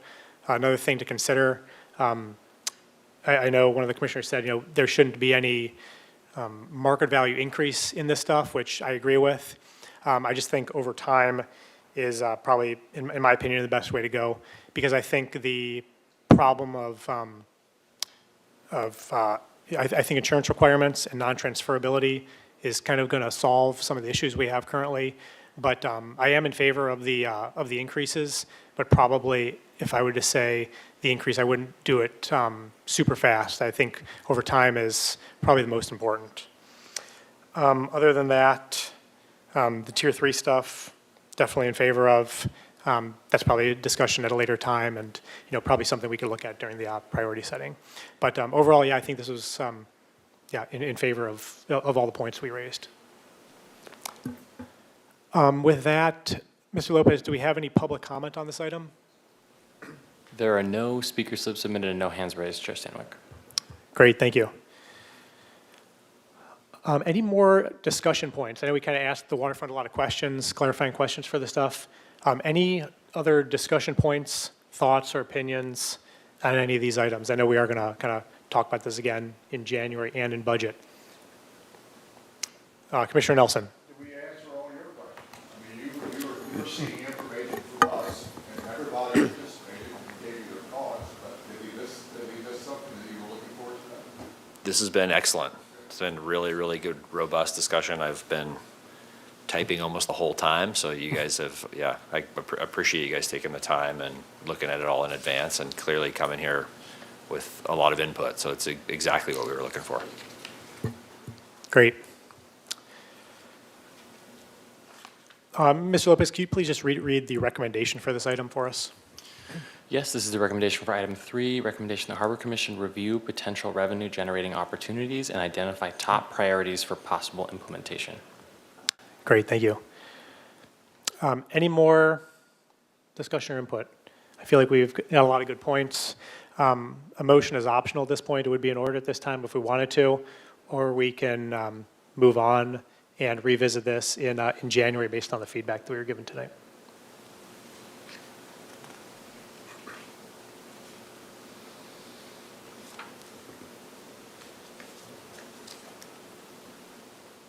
Okay. Great, thank you everybody for the input. Just echoing with Vice Chair Stedman said, this is a key part of what we do in the commission. Our thoughts, opinions are really valued. So thanks everybody for your comments tonight. I think that was important. Looking forward to discussing this further and making some adjustments when we have to really dial in the budget and some of these forward-looking items. So thank you all. All right, with that, we can move on to new business, item number 4, the annual review of the Clean Marina Program. And just to read the recommendation, this is the recommendation for item 4, the Harbor Commission receive a presentation from staff outlining the Waterfront's Clean Marina Program. Thank you, Mr. Lopez. Yep, turning it back over to the Waterfront. Yeah, and just for the commission, Mr. Nico Lopez will be giving this presentation, so he's coming on over. Great.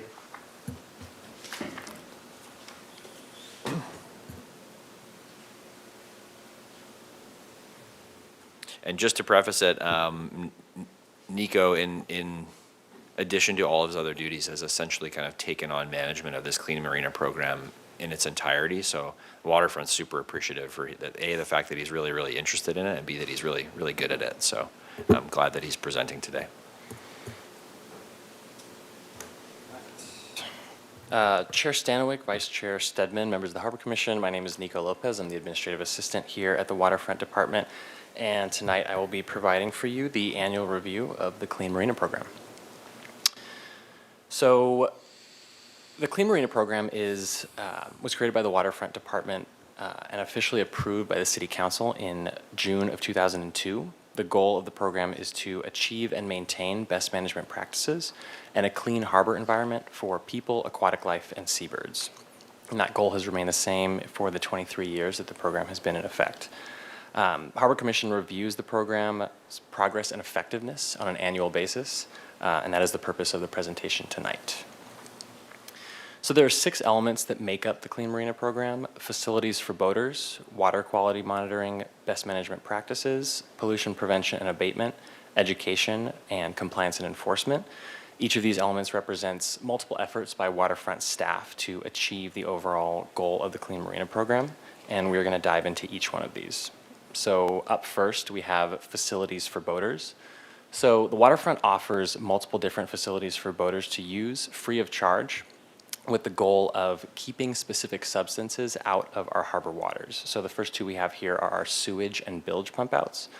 So we have 5 sewage pump out stations, 3 on Marina 1, 1 at the fuel dock, and 1 at the launch ramp. And so in the last 3 fiscal years, it's 23 through 25, there's been over 15,000 minutes used for these sewage pump out stations, which diverted hundreds of thousands of gallons of effluent to our city sewer system. And these pump outs are routinely inspected by the Bay Foundation, and they are always found to be in great working condition. In addition, we also have our bilge water pump out at the fuel dock that accepts bilge water mixed with oil or diesel. And in that same time frame, we removed over 6,000 gallons between fiscal years 23 and 25. In addition, we also have our waste oil disposal and marine battery collection stations. So there's 3 free waste oil disposal stations in Marinas 2 and 4 and at the fuel dock. They accept oil filters, bilge pads, and antifreeze. And between fiscal years 23 and 25, there were over 15,000 gallons of waste oil collected and recycled. We also have our marine battery collection station at the city pier that's serviced by Interstate Batteries. And we had about an average of 188 batteries per year that were placed into those recycle bins. So these continue to be a really great resource for boaters in the harbor. And then finally, we also offer debris nets as well as fishing line recycling. So there's over 40 debris nets that are scattered throughout the harbor. Staff does encourage use of these by boaters and members of the harbor community. They're just an easy way to sort of remove some debris that's at an arm's length. They do disappear or deteriorate over time, so our facilities team routinely replaces them. We had 34 nets that were replaced over the last 3 fiscal years. And we also offer 5 different fishing line recycling stations that are peppered around the harbor. So our second element of the Clean Marina program is water quality. So the Waterfront Department has 2 different water quality testing measures that we test for, so coliform bacteria as well as dissolved oxygen. So in terms of bacterial indicators, we test for total coliform, fecal coliform, and enterococcus. And you can see the testing stations on the map on the right. So this is done on a monthly basis. We also test for monthly dissolved oxygen. So this helps to predict the health of our fish populations in the harbor. Dissolved oxygen is really important for those fish populations. And so we note that there is generally good dissolved oxygen content in our harbor and no fish die-offs in the last few years. So since around 2009, the waterfront has been experimenting with various different types of anti-fouling paints for the hulls of boats. So we've tried ceramic-based, zinc-based, and more biocide types of paints. None of them have worked necessarily the way we would have liked them to. They either peel or essentially deteriorate too quickly. So it's still the preferred type of paint is a copper-based paint with safe levels of copper that meet some of those regulatory standards. Then our third element is best management practices. So our stormwater pollution prevention plan, which is pretty relevant the last 2 days with all the rain that we've gotten, it's an effort by the waterfront to ensure that stormwater does not collect extra pollutants as it makes its way through the waterfront and travels into the ocean. So we've identified some various areas in the waterfront, such as parking lots and some of our trash enclosures. And we've created some best management practices in an effort to limit some of that pollution that can come from these areas. So some of our efforts include extra lot sweeping pre-storm events, as well as some secondary containment areas in some of our trash enclosures. Any sort of poor water quality results would trigger us to kind of reevaluate some of these best management practices. And continue to keep our harbor waters clean. We also have some best management practices that are related to our dive operations. So any hull cleaning dive companies within the harbor are required to complete training in best management practices for underwater hull cleaning. Our internal staff waterfront divers do observe best management practices related to conditions and safety. And then our harbor patrol are also trained and certified in some of these best management practices for minimizing paint slowing into the harbor. And we also have distribute oil pads. So these are used to help mop up bilges, prevent accidental spills while fueling and also during emergency response events. And so we distribute about 14,000 pads annually over the course of the last 3 fiscal years. And then finally, for our best management practices, we have our bird protection and marine mammal rescues. So we coordinate pretty closely with the Wildlife Care Network as well as Channel Islands Marine Wildlife Institute to manage any sort of bird or marine mammal rescues. And we also do put out some outreach as well. So some signage, some social media posts, information on our website as well for anyone who might come into contact with a bird or a mammal that's in distress. Our fourth element of the Clean Marina program is our pollution prevention and abatement projects. So the waterfront contracts with a service called the Salad Boat that works to remove some of the debris from the harbor on a biweekly basis, as well as after storm events. So there's a area in the waterfront that's designated as Area C. It's near the launch ramp where some of the debris collects in general based on some of our tidal movement. So the Salad Boat targets this area and just works to remove some of the debris from there as well. And then we also have our Operation Clean Sweep, which I know some of you have attended in the past. It's our volunteer seafloor cleanup program. We recently, as of our last event, crossed the 25 tons of debris mark over the course of 17 annual one-day events. So pretty great milestone. And it's just a great event in general that we do annually. So I just want to plug it as well for anyone who's interested for next year's Operation Clean Sweep. And then we also have our Surrendered and Abandoned Vessel Exchange Program, also known as our SAVE program. So we're currently working with a $78,000 500 grant from the the Division of Boating and Waterways. And we've had 18 boats abandoned over the last 3 fiscal years, and 5 boats were surrendered. And our fifth element of the Clean Marina program is education. So we do various types of outreach in relation to the program. So we do disseminate information via dock lines, which is our newsletter. Harbor Patrol distributes some pollution packets to visiting boaters and members of the harbor community as well. And then we also have some recent outreach efforts just this year. So in addition to some social media posts, some staff participated in some of the 2025 Creek Week activities, which is put on by the city's Sustainability and Resilience Department.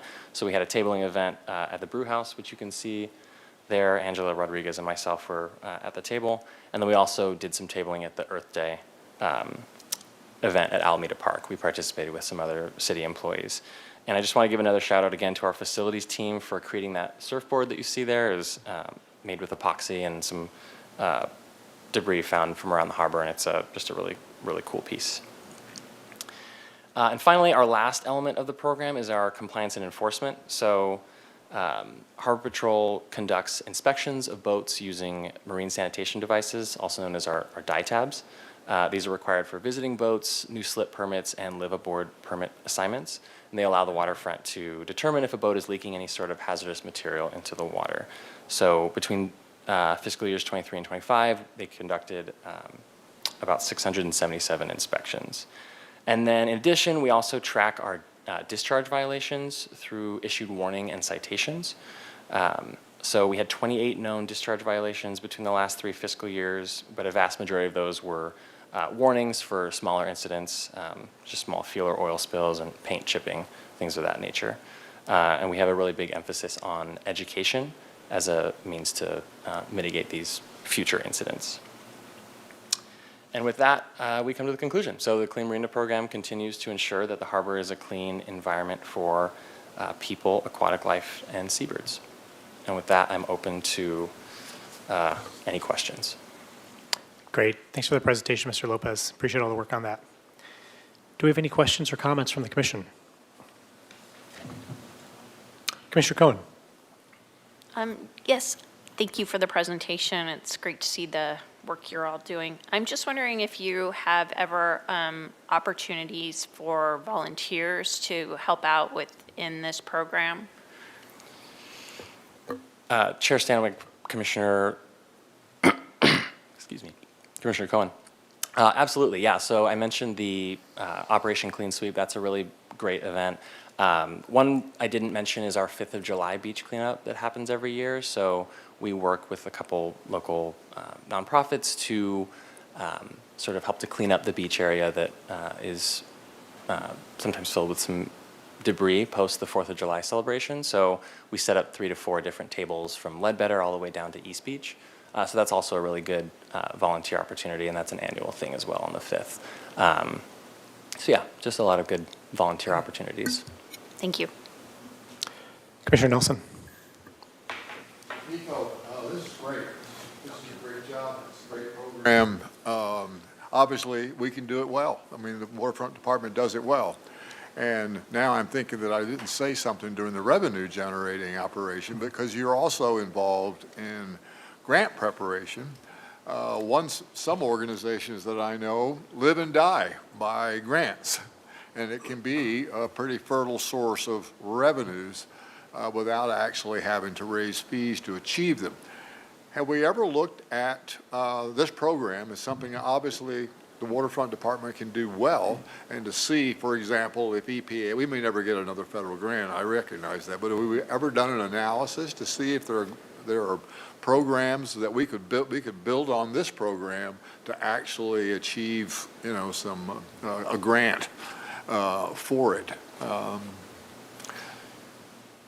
Chair Stanwyck, Commissioner Nelson, absolutely. I think there are those opportunities out there in searching for grants. I haven't seen too many that have popped up recently, but we continue to look for those kinds of opportunities. No, that's just great, because that's again, in terms of showing the public that you're not just going to bounce the fees up.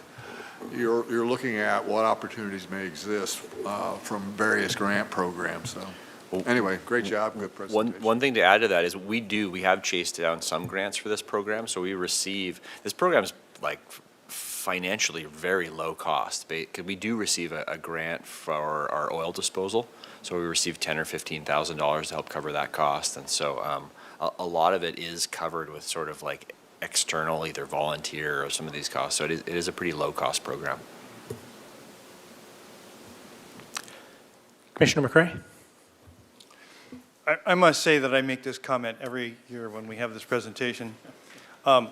The water quality monitoring is super important, not just for the critters that call our harbor home, which is important, especially when we get flooded with so many small fish in the harbor that if they don't have enough oxygen, they tend not to make it, and things get pretty stinky. So I'm glad to say that those incidences are very rare in Santa Barbara Harbor, especially compared to other harbors up and down the coast. One thing that often goes unsaid unless I say it is that we actually depend on the water quality in our harbor to assure that the seafood that's harvested at our Channel Islands and along the coast is of top quality. Often it will be stored live for a number of days in that water, and it needs to be, the water being as good a quality as it is, and knowing that is super helpful. Thank you.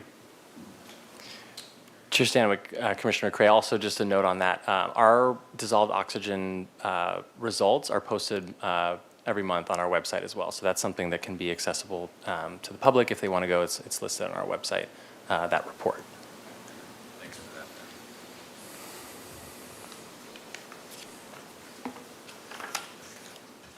Great. I don't see any other questions from the commission, but just want to comment on the, thanks for always making the pump out stations, readily available, clean, up to date in use. Same with the debris nets. I know as a recreational boater, I use those all the time. So thanks for keeping those maintained.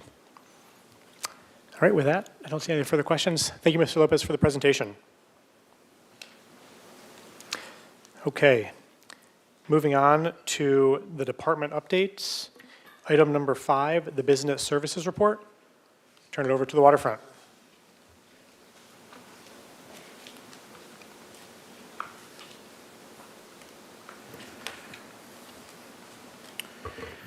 Good evening, Chair Stanwyck, commissioners, and members of the public. My name is Cesar Barrios, Waterfront Business Manager.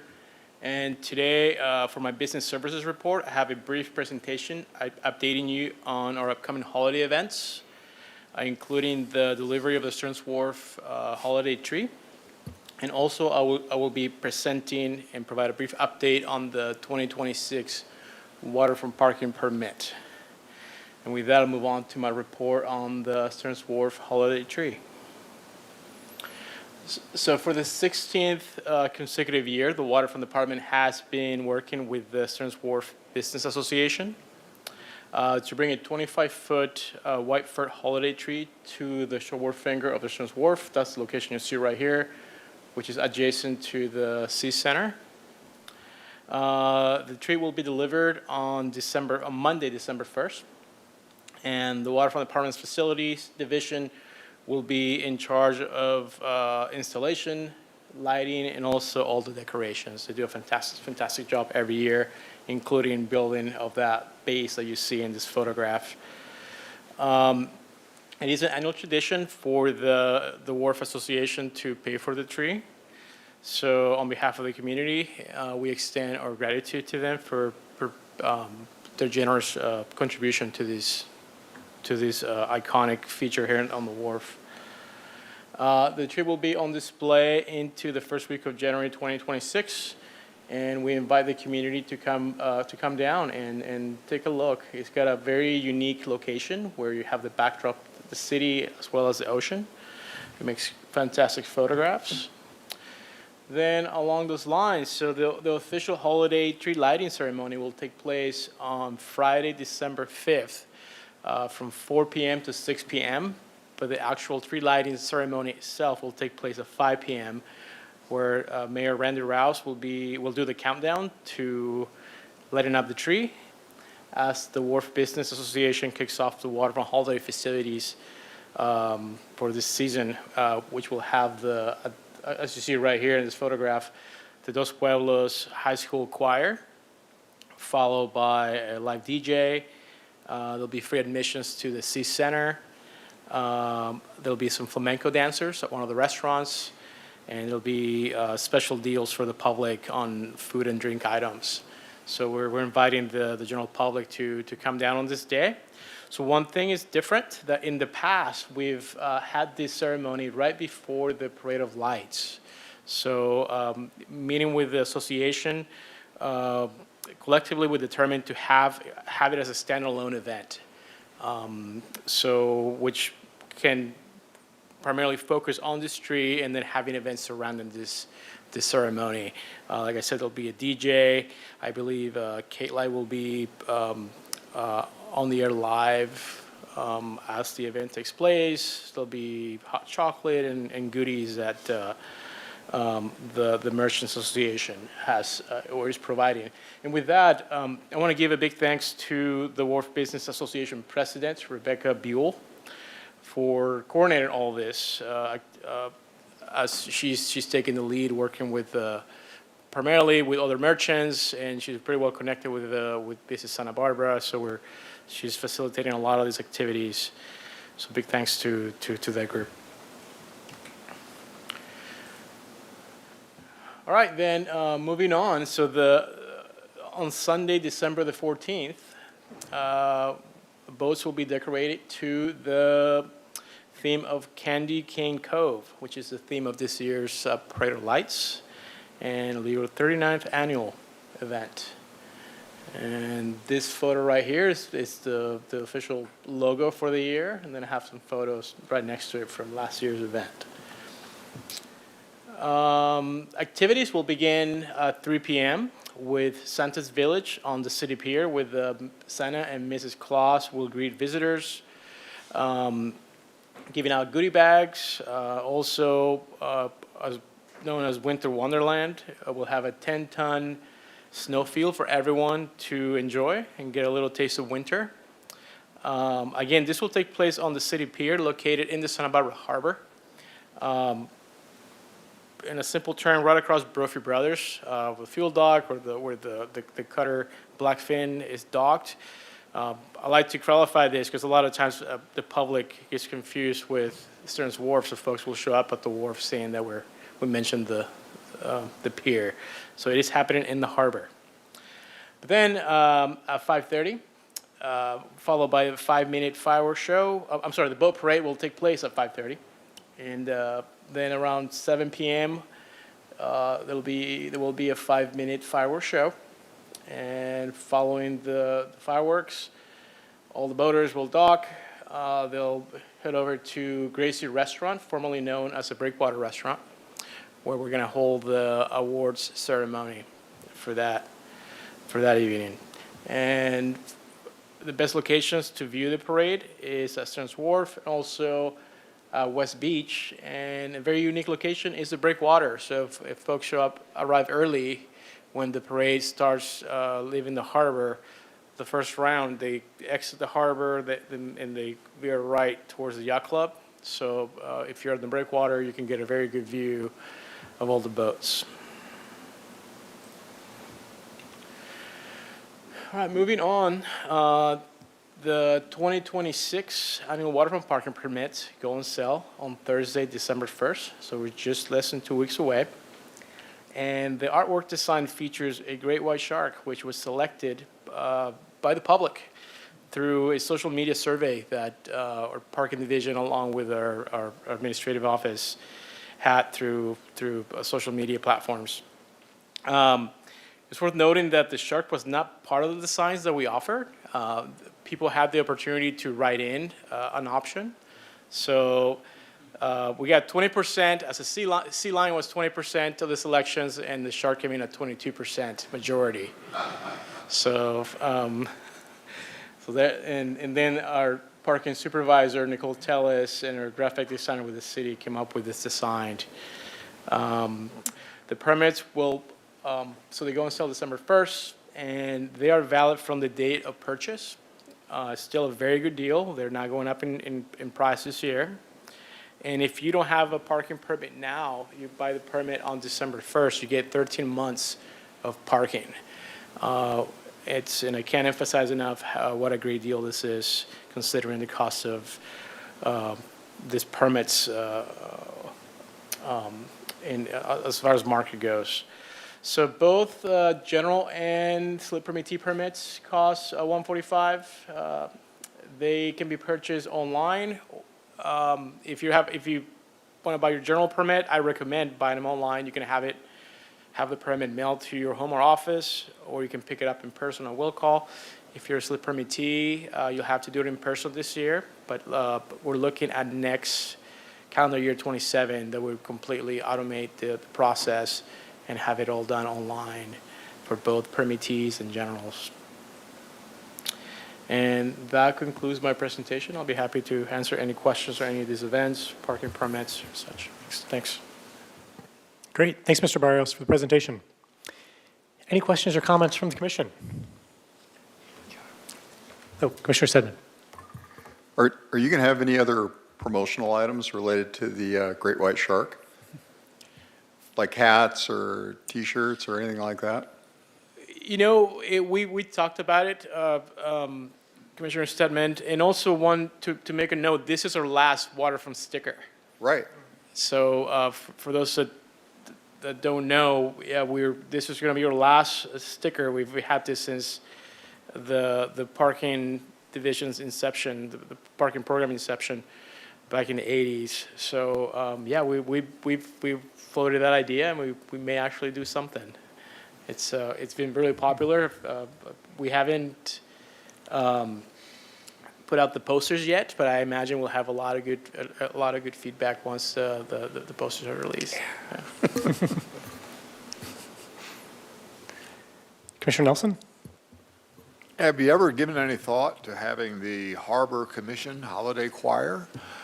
We could even be the Snow White and the Six Dwarfs.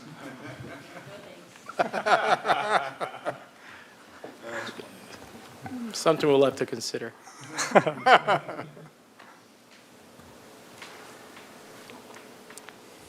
All right, I don't see any other questions. Just looking forward to the Parade of Lights and the holidays. If you guys are in need of a judge, I'll be available again this year, so, yeah. Thanks, guys. All right. Moving on to item number 6 of the department update, the Harbor Operations Report.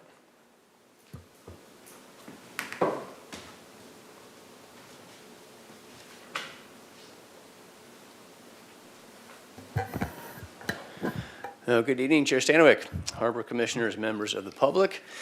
I'm the Harbor Operations Manager, Nathan Aldridge, and I will be presenting this evening's Harbor Operations Report. After months of working with the California State Lands Commission, United States Coast Guard, and California Coastal Commission, Waterfront Department recently received some good news, as Director Wilshire mentioned earlier this evening. The Coastal Commission looked favorably on the waterfront mooring expansion project and approved staff's proposal to amend city's current mooring permit, which will allow new moorings to be installed in the area. So moving forward, the waterfront is planning on installing and managing approximately 17 new moorings just east of Stearns Wharf in what is currently the seasonal anchorage. So this triangular-shaped area on your screen will now become an extension of our regulated mooring field. Going forward, the waterfront will be sourcing anchor gear and securing a contractor for installation of these moorings. The waterfront will own all of them. Although winter weather and challenges with sourcing materials and labor could influence the installation timeline, the goal is to install these new moorings and have them in place before the summer season of next year, 2026. Per our current fee structure, the current annual mooring fee is $400. That does not include tackle gear and installation, which must be provided by the permittee as it stands. So for this expanded mooring field, with the city-owned and installed moorings, the monthly fee would be $500, the weekly fee would be $200, and a nightly fee will be $30. So this will provide a desirable mooring location from April 1st to October 31st that is a cost-effective and safe option for vessels currently in the anchorage, and also gives our waterfront additional mooring space when harbor slips are full.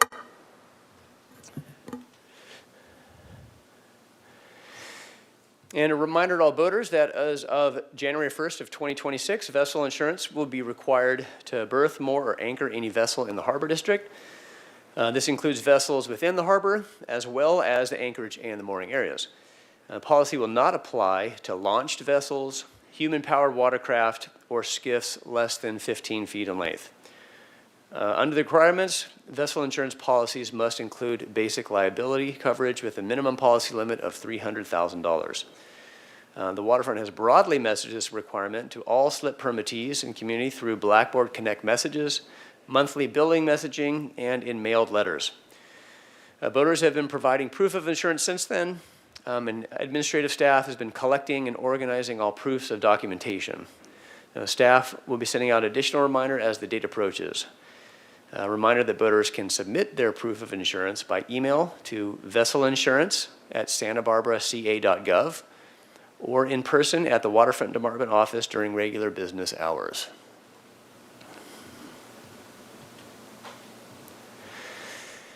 And as we enter into our winter season, a few updates and reminders on some activity around the waterfront.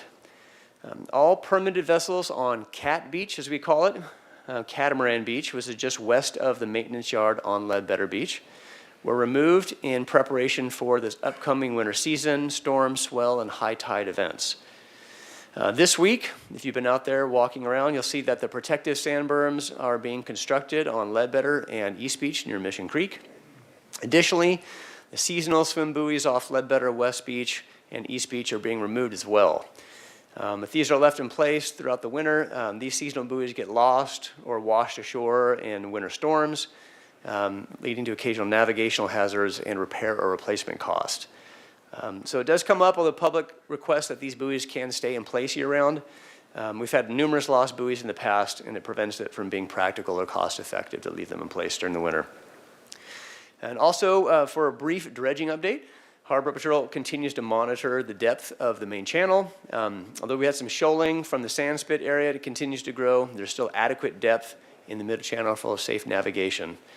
And as of this week, word is that Pacific Dredge is planning to mobilize in mid-January to begin their dredging of that channel. And lastly, well-timed for this last week's worth of winter. For winter preparations around our marina, it's always a good idea to think about checking for your boat's storm readiness.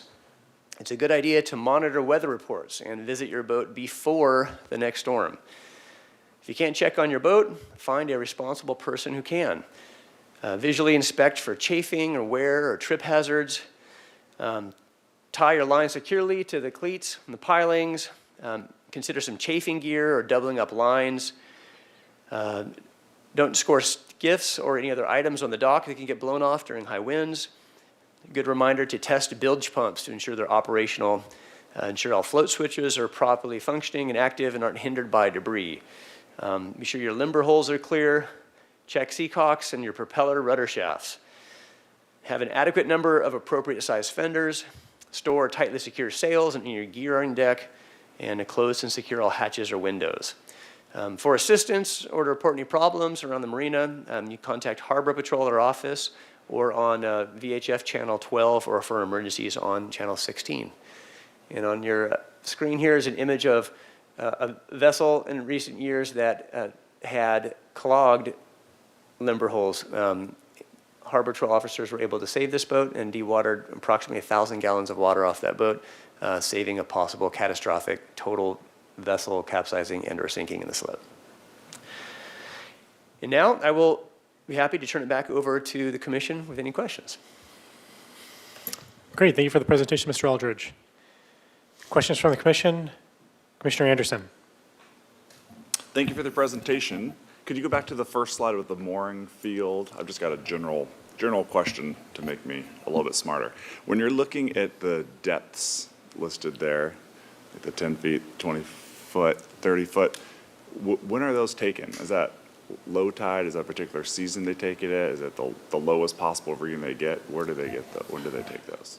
Yeah, that's a great question. So assuming that there's a sort of a zero tide, usually on the charts, those are done in fathoms. The resolution of this is not very clear, but just as a point of reference, if you're looking at what we call the seaward finger and also the shoreward finger of Stearns Wharf, from that little dog leg shape on your top left of that image, that top far left corner up there, depending upon the year and sort of movement of the sand, anywhere from 20, 25 feet. When we have the seasonal swim buoys, it can be on really low tides, 13 feet or so, and then progressively deeper and deeper and deeper as you get out into that, what we call the far southern end, where that tip of that triangle is. So the depth does vary, and the contractors that have worked to install moorings in our current mooring field, which is to the right of that image and those other circles, are very well aware of those considerations. And as part of the pre-installation process, just like we do for all installation moorings, we do a biological survey. We have divers that go survey the seabed, look for any obstructions, any type of essential fish habitat growth. And if anything is unsuitable for anchoring, that will come up during that time as well. One other question I have with that is traditionally the area beside Stearns Wharf is a no winter anchorage, right? If you're on a mooring ball, then are you allowed to be there over the winter, or how's that going to work? Yeah, great question. Thank you, Chair Stanwyck.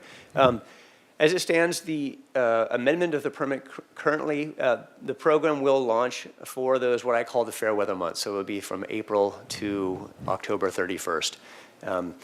There is some concerns with just what Commissioner Anderson mentioned on really, really, really big swells. Mariners and local harbor residents have been here for a long time, know that with large swells, we can have breaking waves on that sort of corner where the shoreward finger of the wharf is.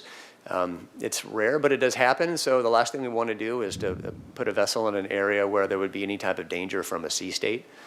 So the aim is to keep this in that sort of spring and summer and the fair weather months as well.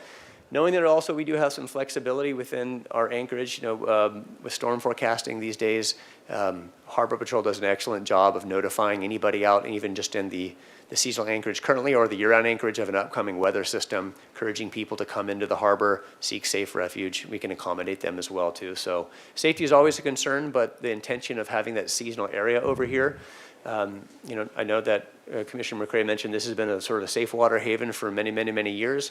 The swell is a little bit different here than it is even farther east, but for the most part, it can get rough during those winter months. And so if it comes down the line years from now when there's a greater demand to have vessels on there for the winter, we can look at revisiting that. But as the amended permit is right now, we're going to begin with April 1st to October 31st. Great, thanks. Commissioner Cohen. Thank you for the presentation. I'm glad to see this program going. It's been something that's been talked about since I think I joined the commission, so it's really wonderful. Just doing we have our revenue hats on tonight, so just doing a little bit of quick math.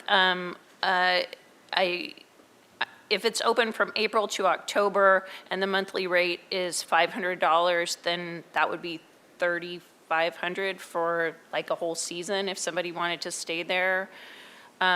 Is that market? Is that, I remember talking about it with several $1,000s to put in each mooring ball, so I just worry that maybe that financially doesn't make sense. Like, that's my question. Yeah, thank you, Commissioner Cohen. In a cursory examination of different mooring fields throughout the state, there's a wide variety of services, mooring types, full Catalina-style moorings, moorings at Port St. Louis, Monterey that have different fee structures, different sort of times of year to which they can and cannot moor. I think Director Wilshire mentioned earlier the challenge and also the intention of trying to get something on the fee schedule for a current year to sort of bake that into our budgeting process to look at as a pilot program. So we used to have something there in place. And I think this is a wonderful opportunity to look at this after the first year and to look at what our occupancy rate is. How much revenue is it generating? Are there levers that we can look to make this something that is more attractive for, higher revenue for the waterfront, but also to attract more people onto this? The intention of this, coming back to the months and months ago and not years ago, was really twofold. One is to protect essential city infrastructure in this area. We had members from the Public Works and I think another department talking about some of the anchor strikes and the damage to the desalinization intake. And they were in favor of closing this area to anchoring in totality. That proved to be not as popular with the commission as the public. There was an effort to preserve anchoring in this area, and what this will allow us to do is to have fixed anchor points without just sort of free anchoring to sort of prevent that in the future. And then another major driver for this program is to prevent other vessels from going on the beach and breaking loose from that anchorage too, protecting Mission Creek, protecting our sensitive wetlands and habitats as well. Director Wilshire mentioned that we budgeted in the installation. So at the end, if you look at the fee structure for our yearly mooring program, as it currently stands, $400 a year, it's a great deal, but it's, farther east, all of those individuals have to come up with their own anchor gear and installation. The intention is the capital outlay at the beginning would be something the waterfront would take on and budget for, with the hope of doing exactly what you said. There's been some strong interest from many people I've talked to who currently are in the anchorage that are really excited to use this and to sort of utilize this program. And the intention is to look at this and bring this back to the commission after we've run this a little bit and say, hey, this is how many boats we have on this. This is what the revenue we've generated so far this season. Is this something we'd like to tweak in the context of greater budget discussion? Okay. Yeah, because it feels like, there would be some room. I don't know what the annual costs are to inspect and maintain each of the moorings also. So I'm assuming that they're going to check the chains and check everything annually. And so my concern would just be to make sure that this is at least revenue neutral. It should be profitable. I mean, you can kind of use about, $7,500, $10,000 per mooring to install. So if you're looking at recouping 3,000 to 5,000 per year maybe on it, that's really a short payback, a couple of years. And so I'm assuming to have these for in the water for longer. We really used our own slip fees as a reference point. So just for reference, a 30-foot slip in the harbor, the monthly fee is $415. And so, you know, you can't necessarily charge a whole bunch more for a mooring outside of the harbor than you do for a slip inside the harbor. And so we were trying to find that balance of what is fair and reasonable and where we can recoup some dollars. And to really see how much they get used. Are they going to be primarily used by people who are in Santa Barbara, or are they for, I guess my assumption was that this was going to be more for visiting vessels that come in and stay for, 4 or 5 days and then leave. And so for me, I'm thinking hotel, prices. To be determined. So there's a number of people locally who launch their boats, keep them in their driveways, launch their boats. I think this will be a great option for long weekends in the summer, for a week in the summer, for somebody who maybe doesn't want to pay visitor rates or can't get a visitor slip and say, hey, it'd be great to anchor my boat for a week while my family's in town. So I think there will be locals that use it as well, but to be determined. We don't necessarily know what demand there is for open ocean mooring balls. Well, and just lastly, on that note, some of these probably moorings are going to be more popular than others. It might be something where we have more accessible, lower cost moorings in one area and then some more expensive ones that are more popular. That's just an idea. But yeah, at any rate, thank you. Commissioner Nelson. Suzanne mentioned the putting on our revenue hat. This is probably the best case scenario here, and it would be great if we could duplicate that in other areas where you are increasing the public benefit at the same time that you're creating revenue. I mean, that's got to be the best case scenario for us and what we've got to do. But my final question is, you mentioned the pushback from the commission when Public Works asked us to, they had damage on their outfall or whatever. Have you solved that problem too? Did you basically increase access, increase revenues, and solve Public Works problem at the same time? Thank you, Commissioner Nelson. I wouldn't be so bold to say we did the trifecta so far, but it seems to be what the waterfront staff feels is a real win-win for everybody around here. We're preserving public access, like you mentioned. If you notice that they had that giant barge out in that area for the past about 6 months or so, they've done a lot of work that Director Wilshire could probably go into more, but to really strengthen that area too, where they have those intakes, to prevent it from, surging and sort of a lot of that sand that's been then shifted around from storms in the past few years too. So, yeah, it's a big priority. It's a very sensitive habitat. Obviously, to do any work there, but we share and manage that space with, the desalination plant, like you mentioned, Public Works, recreational boating, people out there, kayaking, surfing, paddling, the Azure Seas, people bring boats in and out of that area of the harbor too, and to be able to do all of this and provide, I think, attractive and sort of, cost-effective mooring and additional spaces for the public is it's fantastic. And, to be quite honest, a lot of work goes into getting buy-in from all of these regulatory agencies. We like to think we can come up with an idea and sort of move on it really quickly, but these things take months and if not years to go through and, jump through all the hoops. But it was gratifying to know that those agencies did look favorably on this, and we're excited to get this launched. And how about the winter preparations? We just had, everybody says, the historic 127-year storm.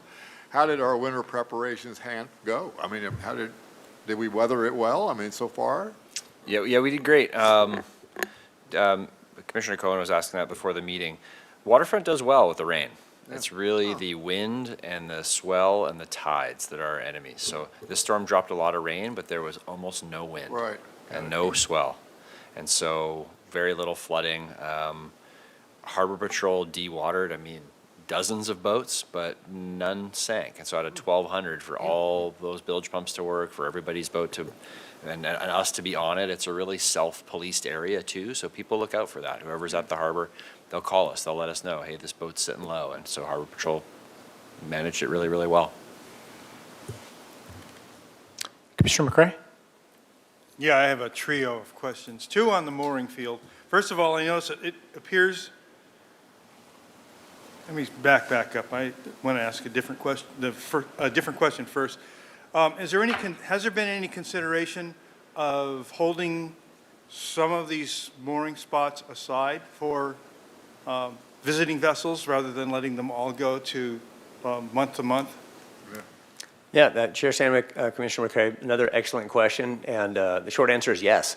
So we have really the authority to be able to use these and utilize these as we see fit, and I think having a balance of what you just said has been probably brought up in the conversation that Director Wilshire and I have had in the last several meetings about this exact topic. The intention is to do what Commissioner Cohen said, is to have this as a space for visiting vessels and as well as some of the mariners and some of the boaters who are currently in the anchorage and in the marinas as well too. If you look at, it's hard to sort of see in terms of sizing and font once again, but the different sizes of the moorings depending upon the road and the tackle should accommodate different size vessels. The intention is to have a mix of that too, and to be able to accommodate, a perfect example is to accommodate some of the work that desalination pump needs to have on a biannual basis. So with 2 weeks notice, some of those larger spots over there are anchored really, really close in that seabed to where they need to do work on that pump. And so to be able to have the flexibility to do that, to move boats around, to keep those preserved for sort of larger vessels, that's exactly what we're intending to do. And so throughout this process, to sort of balance all those different requests and usages, I'm once again just really curious to see how that's what's going to look this first year, and then come back to this and see how we can tweak that. But we're confident we'll be able to accommodate the whole range of interest in this area. Thank you. The second question is, I looked at this and I noticed they're circles, so they likely watch circles. It means they're single point moorings.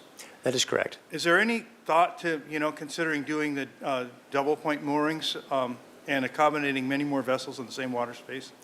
Yeah, that did come up, and a couple of the considerations were, the indication was that would have created a new condition for our permit for the Coastal Commission rather than amendment or a current permit, which would have been a much more complicated process. And the indication was we would have had to take out a whole new permit for that area.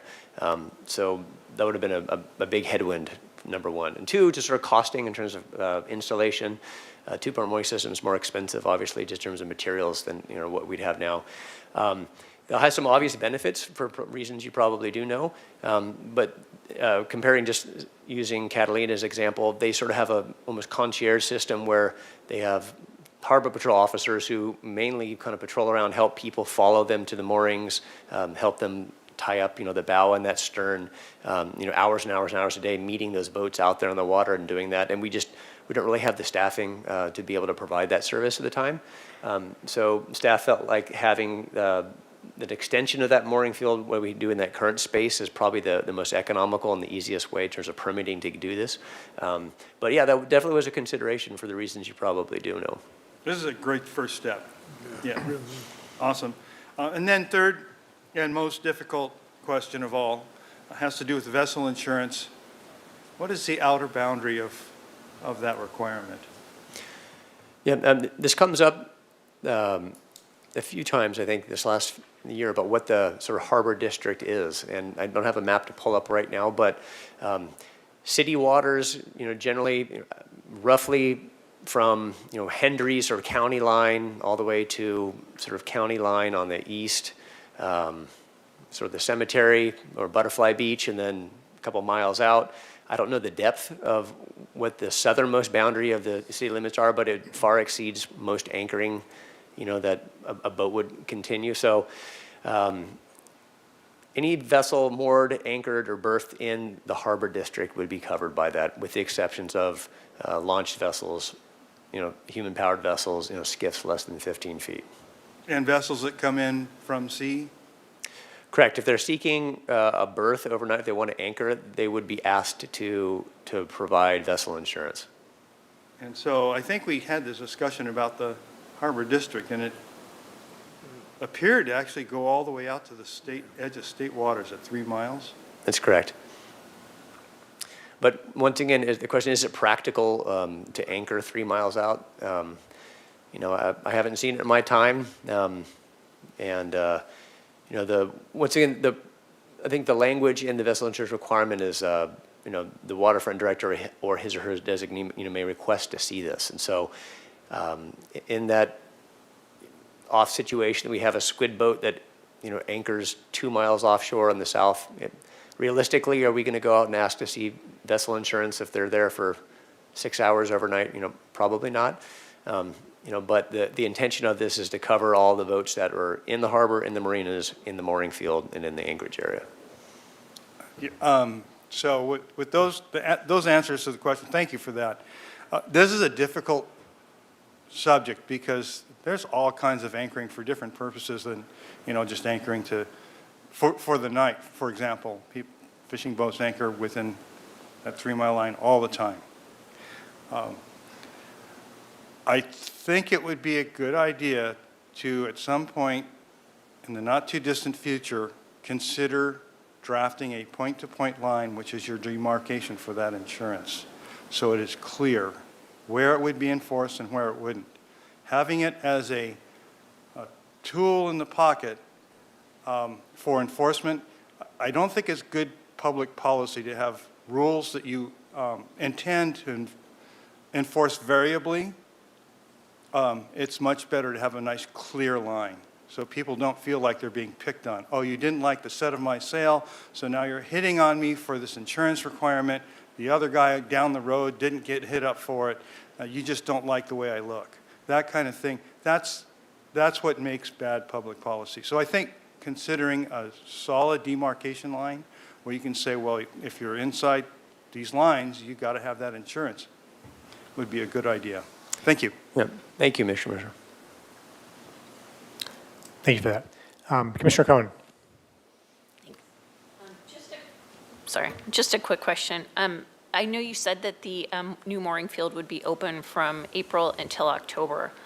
Does that mean that all the moorings come out in October, or that they're just not used? How does that work? Thank you, Commissioner Cohen. So the date of that seasonal anchorage currently is April 1st to October 31st. So basically the month of April through October, so the 1st of November. And then the moorings would stay in place. So they would remain there. The vessels would just have to relocate. Is there like an enforcement mechanism? I just worry that people would use them because they see them out there. Yeah, absolutely. The same enforcement mechanism that we currently have in municipal code. It does have in there in our Title 17, sort of anchoring not allowed between, you know, the 1st of November through, you know, March 31st or so that date. So we do have enforcement for that, and we'll go contact people who will drop anchor. Just as of last week or 2 weeks ago, I think a sailboat was out there. Harbor Patrol went and said, hey, you're in the no anchoring zone. You need to relocate. Told them where the anchorage was, and so that vessel left and re-anchored. Okay. Commissioner Stedman. Nathan, how far out do the cruise ships anchor?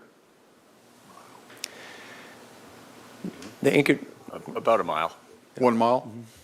Okay. a little less, but. I have a question regarding the vessel insurance. There's about 1,300 boats in the harbor. Do we know how many boats have complied now? I know the due date is end of the year. Do we know about how many of those have submitted to that, the website, the proof of insurance policies? yeah, Chair Stanwyck, thank you. Another great question. My understanding in checking with staff, we've processed hundreds so far, and I think several hundred still working through. I don't have a current number for you right now, but indications are that they're coming in regularly, almost every single day. There's a big wave when that first insurance requirement letter got mailed out too, but I think the messaging is great so far, and we're seeing broad support for this in terms of the documentation we've been getting both through email and people coming in person. Okay, great. Also, too, I know one of the problems we had was there was some boats, older boats, wooden boats, difficult to insure. What I've heard is that the solution to that was to get a survey, and then even now I've heard that the survey, boats don't need to get hauled out now to get survey. Have you guys heard anything about that? Because if that's the case, that is really good news because it makes it easy for them to get insurance so they don't have to do the haul out process. Yeah, Chair Stanwyck, on a case-by-case basis, my understanding is that you are correct. That's allowed by certain insurance companies. And the boaters who had those situations have been able to find someone to work with to do that. And so Director Wiltshire and myself have spoken to several of them the past few months, and all of the ones that I've been in contact with have been successfully able to get insurance. Okay, great news. Thank you. Any other questions for the waterfront? Okay, we can move on to the commission and staff communications. Do we have any staff communications this evening, Director Wiltshire? Just a reminder that we will not be having a December meeting, so happy holidays to all, and we'll be back here in January. Sounds great. Thanks for that. Any communications from the commission? All right. Just for me, I just wanted to say that the Harbor Commission. I know a few months ago we voted on the new lease for the breakwater. At Gracie Restaurant, I had a chance to attend last Friday. Pretty cool place. Good food, good ambiance. The place was packed on Friday night. So if you get a chance to check it out, I suggest you do so. Also, too, just kudos to the waterfront. The Seafood Fest was a big hit. Just wanted to comment on the stage movement this year. For those of you who didn't see it, they moved the stage this year from like the middle of the parking lot to like the yacht club lot, and it just like opened up the whole area for pedestrians, for the food vendors and everything. You could look out onto the stage and you see like the beach in the background and everything. So great use of space and just awesome job with the Seafood Festival. It's a big hit for the community. Other than that, I have no other communications. I don't see any other questions. We can move on to adjournment for the year. Do we have a motion to adjourn? Motion to adjourn? Second.